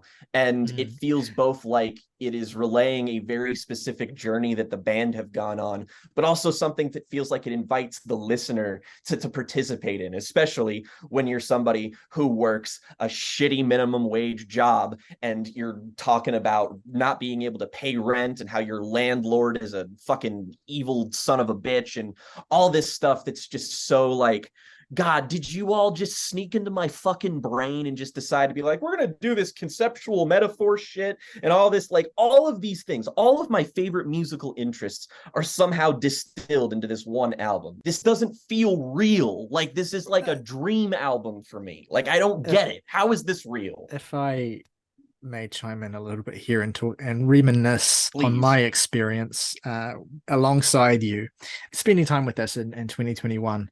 God, this was one of the most. This album was like, I listened to this in the car so much. Like, I listened to this in the car, like, basically almost any time I had to go anywhere. This album also came out the same week as an album that has also rocketed it up into my favorite albums of all time, which is the Little Ugly Mane's album, Volcanic Birdie to me. So I was listening to that week. That week I was having my life completely altered by these two records in these bizarre ways. But I want to talk a bit about my favorite song on this album, and I think maybe my favorite World Is song. As much as there can be one favorite, I've kind of agonized over this to the point where it feels pointless, but it's on my favorite songs of all time list, and it's fairly high up, and it's the song Infinite Josh, which is the first of the two big epics in the final home stretch of this record. And yeah, again, it's that structure from Harmlessness. It's that kind of double close Exactly. action. Yeah. And they're the two longest songs on the album. And I can't put into words like how this makes me feel. I want to actually step that back. I just said it's the longest. The only other one that's even comparable is like 6 minutes long. This is actually like these tracks, for as much as we've talked up the scale and the dynamism, they're like 4, 5, 6 minute rock songs, just boom, boom, boom, boom, boom, until you get to the end. These are the only ones where you start to get into those like really warped out structures, and it starts to feel like Cygnus or Xanadu or just like whatever fucking prog rock anthems you want to name out there. And what it does is like with the finales to each of the 3 previous records, they take the ideas explored or introduced throughout the record, and in this instance, it's the idea of the prog sound to its most logical extreme. And the emphasis here is really on extreme, because all the different ideas that are introduced on their previous records that coalesce in those albums finales are taken to their logical endpoint. But when your interest and when your chief focus on this record is like prog rock and this really kind of eclectic, highly technical and just sort of like really exploratory canvassing of all these different sounds, to take that to its logical extent means you really like to take that further and to take that really far and to kind of fully explore that. You're going to be going to some really extreme places. What I love about Infinite Josh is that it starts in a place of incredible intimacy. The lyrics of the song, like the first opening passage of the song, some of the lyricism that's affected me most in my life, honestly. It had to be 25 or so years ago in my uncle's yard on the back of a motorcycle. My mum took a photo, she still has. I was wearing shorts, some t-shirt then. I could only guess why I'm seeing stars. And caught up in this memory, right? And this is sounding familiar already from what we've been talking about. But everyone says you can't go home again. Again, that crashing reality of where you are. And maybe you could say that, they're treading water here. They're revisiting old ideas. But my God, if this isn't one of the most poignant expressions of that core idea at the heart of this band. Doesn't it make you think about the Whenever If Ever album cover?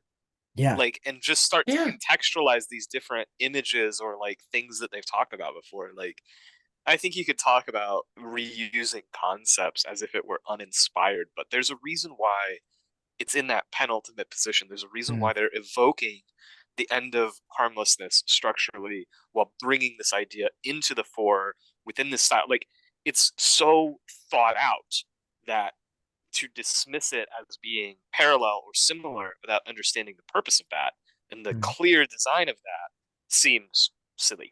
It seems like you're just not paying attention. What I love so much, my favorite thing about this is the way that the ideas are laid out for you in the opening passage of lyrics, and the song just intensifies. That repetition becomes cyclical, it becomes layered, it becomes overdubbed. The instrumentation builds and swells, and that you can't go home again gets more and more intense. And it is laboring on the protagonist of the song as the music builds up.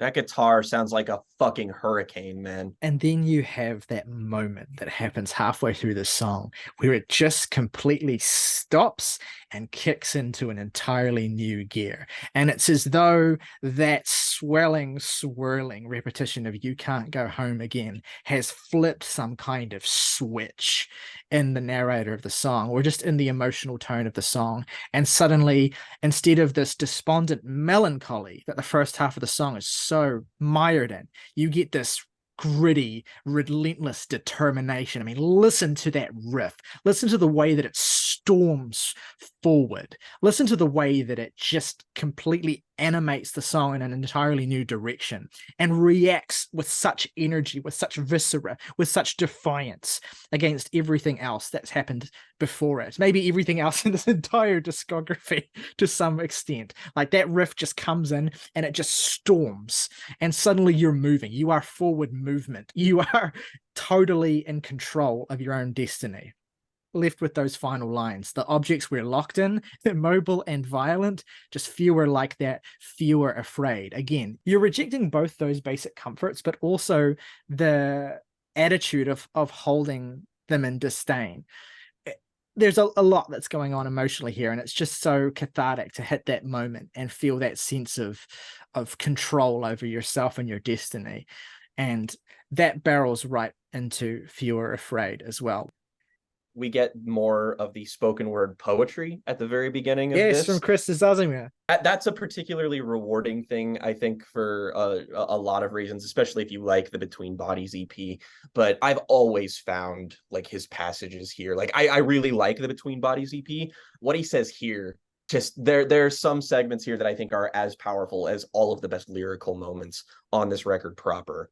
And of course, you just get this moment where this song, again, it has kind of that post-rocky sort of swell, but it kind of adds to the proggy dynamism of the record, where it kind of switches up a couple more times than the previous song. Like that was just kind of one gradually expanding idea, whereas this one is just kind of like this ever-evolving amorphous thing, and the gradual progressions it goes through are kind of led by its lyrical ideas, and like a perfect display of synergy. But you just get this feeling like the album is just sort of easing you with these like lightly familiar ideas and things that sound vaguely reminiscent of things that you might have heard before, and then eventually this one melody line comes in and you're just like, what the fuck is that? I've heard this before.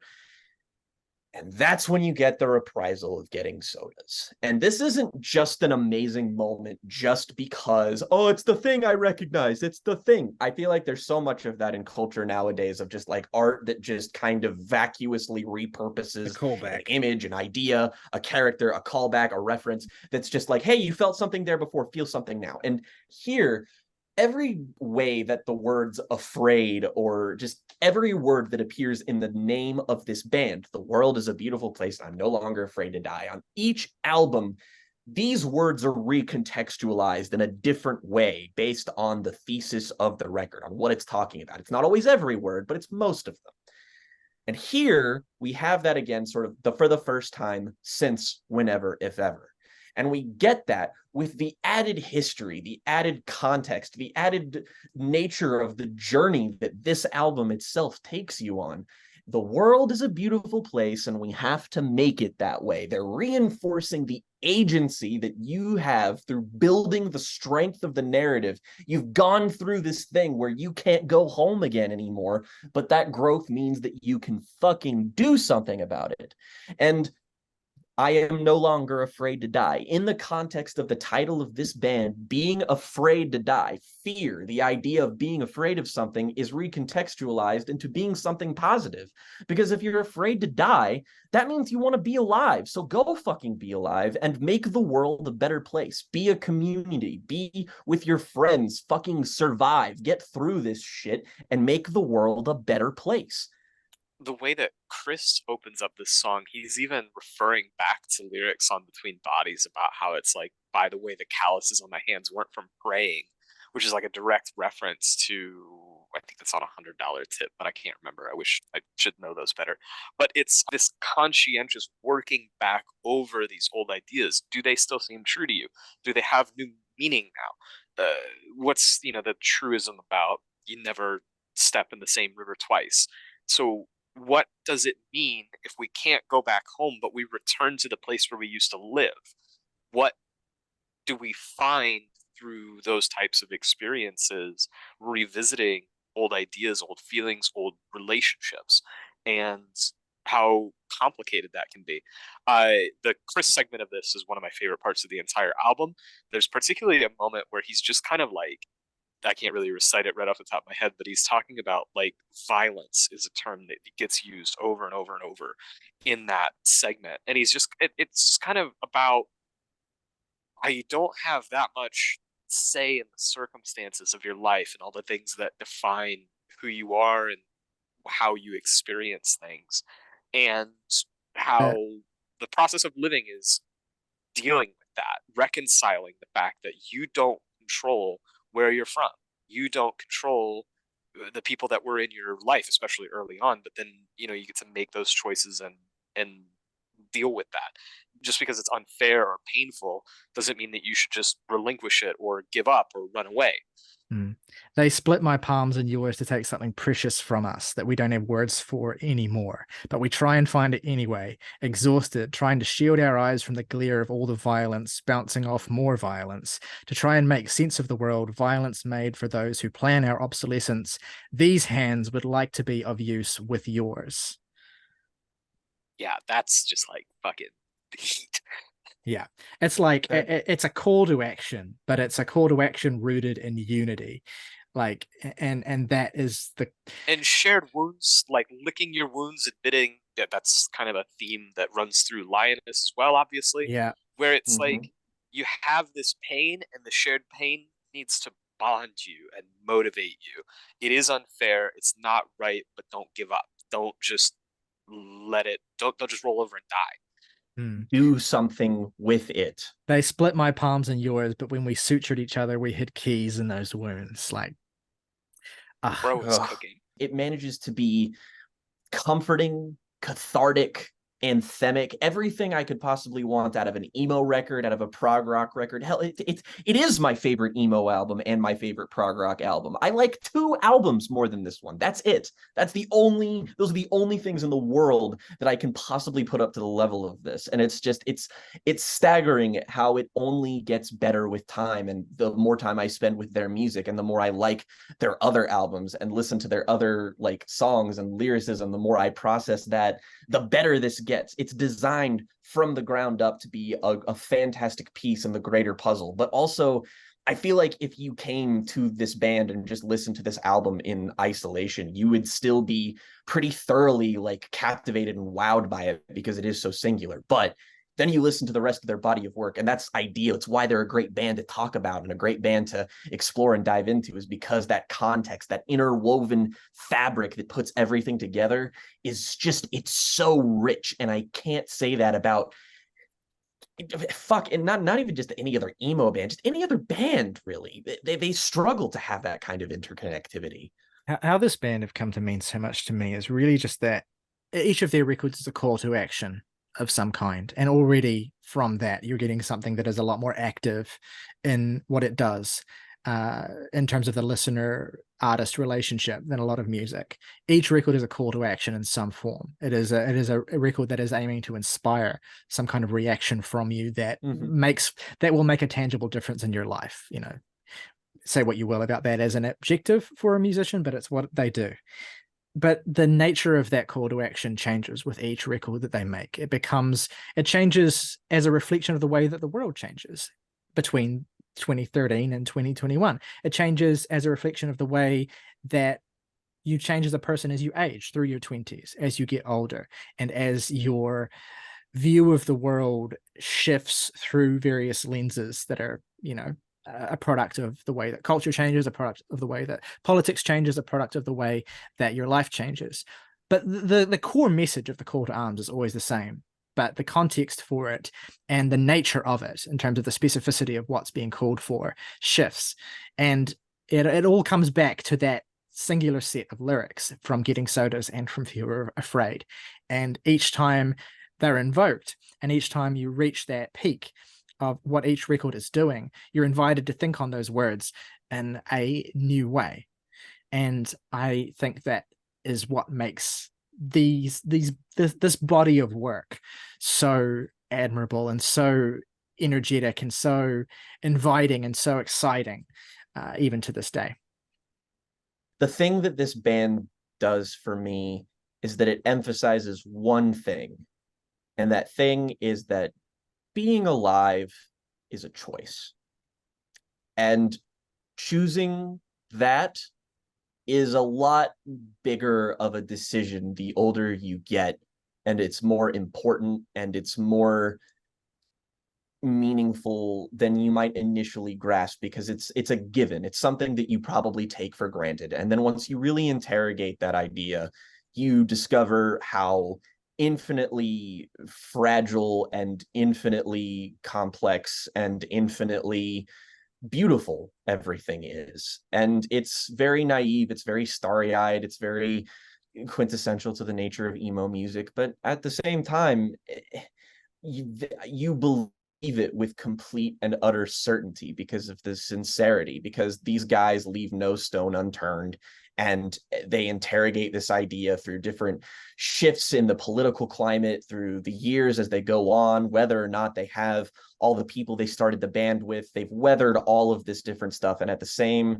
it's kind of powerful in and of itself that their message at the end of the day is still the same thing it was 10 years ago as it is now, in that they're still carrying that torch. And that is so, so inspiring to me. Just like not even on a musical level, just like on a personable level. This is music that like it motivates me to live my life to a fuller extent. And how many bands can I truly say that about? Any closing thoughts that you want to add, Zach? Exciting band. It's been fun to watch them grow up, to have literally seen them opening for an emo act that nobody really remembers, to the point where I think that they are era defining in a way that few acts of that time truly were, both in the sense that their classic stuff that was liked has endured, and also because they continually evolved into new and exciting places, picking up new fans, people that were interested in the newer sound, and then working them back through that continuity of ideas so that you can basically have from the very first EPs this expansive collision of sounds that brings in people from all over different sides of the spectrum with different musical interests, and then can be that gateway backward into Jimmy Eat World, can be your gateway backward into Sunny Day Real Estate. And also forward, if you're someone like me who maybe came from listening to those bands, forward into the stuff like Hotelier, into stuff that are their modern contemporaries. And so the reason that I was intrigued to have this discussion was not just to go down memory lane, but because of the way that this band represents the spinal column of this movement, of this revival, and really extends beyond the death of that revival into a new era. And what does that mean for a band when they've outlasted a kind of blip moment that they were so essential to and a central part of? And I think it's been really a joy to reflect on that time, to revisit their material and think about it in such a complete and holistic way. And I look forward to future conversations, Ryley. If we ever do Bright Eyes, it's going to be 9 hours long, dude. Yeah, it is. And I will be listening to every second of it. Zach, thank you for joining us today to discuss The World is a Beautiful Place, and I'm No Longer Afraid to Die. It's been a real jams and tea. It's been a hood classic, you know. It's been us doing a quintessential episode of what we've been doing ever since 2020. So I'm really pleased that we got to do this and make it what it is. All right, let us know what this band means to you in the comments below, what you think of each of these records, what your relationship with the band is, if you have any particular favorites, how you'd rank them, what you thought of our conversation today. We want to hear your thoughts in the comments below. If you dislike Between Bodies, I don't want to hear your thoughts. Keep it to yourself. If you want to go above and beyond and support us directly for just $1 a month, you can hit the join button and become a member of the Jams and Tea family. Get your name in the title call of each video on this channel. Plus, if you want to recommend us some music to talk about in our Now episode, your recommendation will go to the top of the pile. Until next time, though, folks, rock over London, rock on Chicago, Airbnb, belong anywhere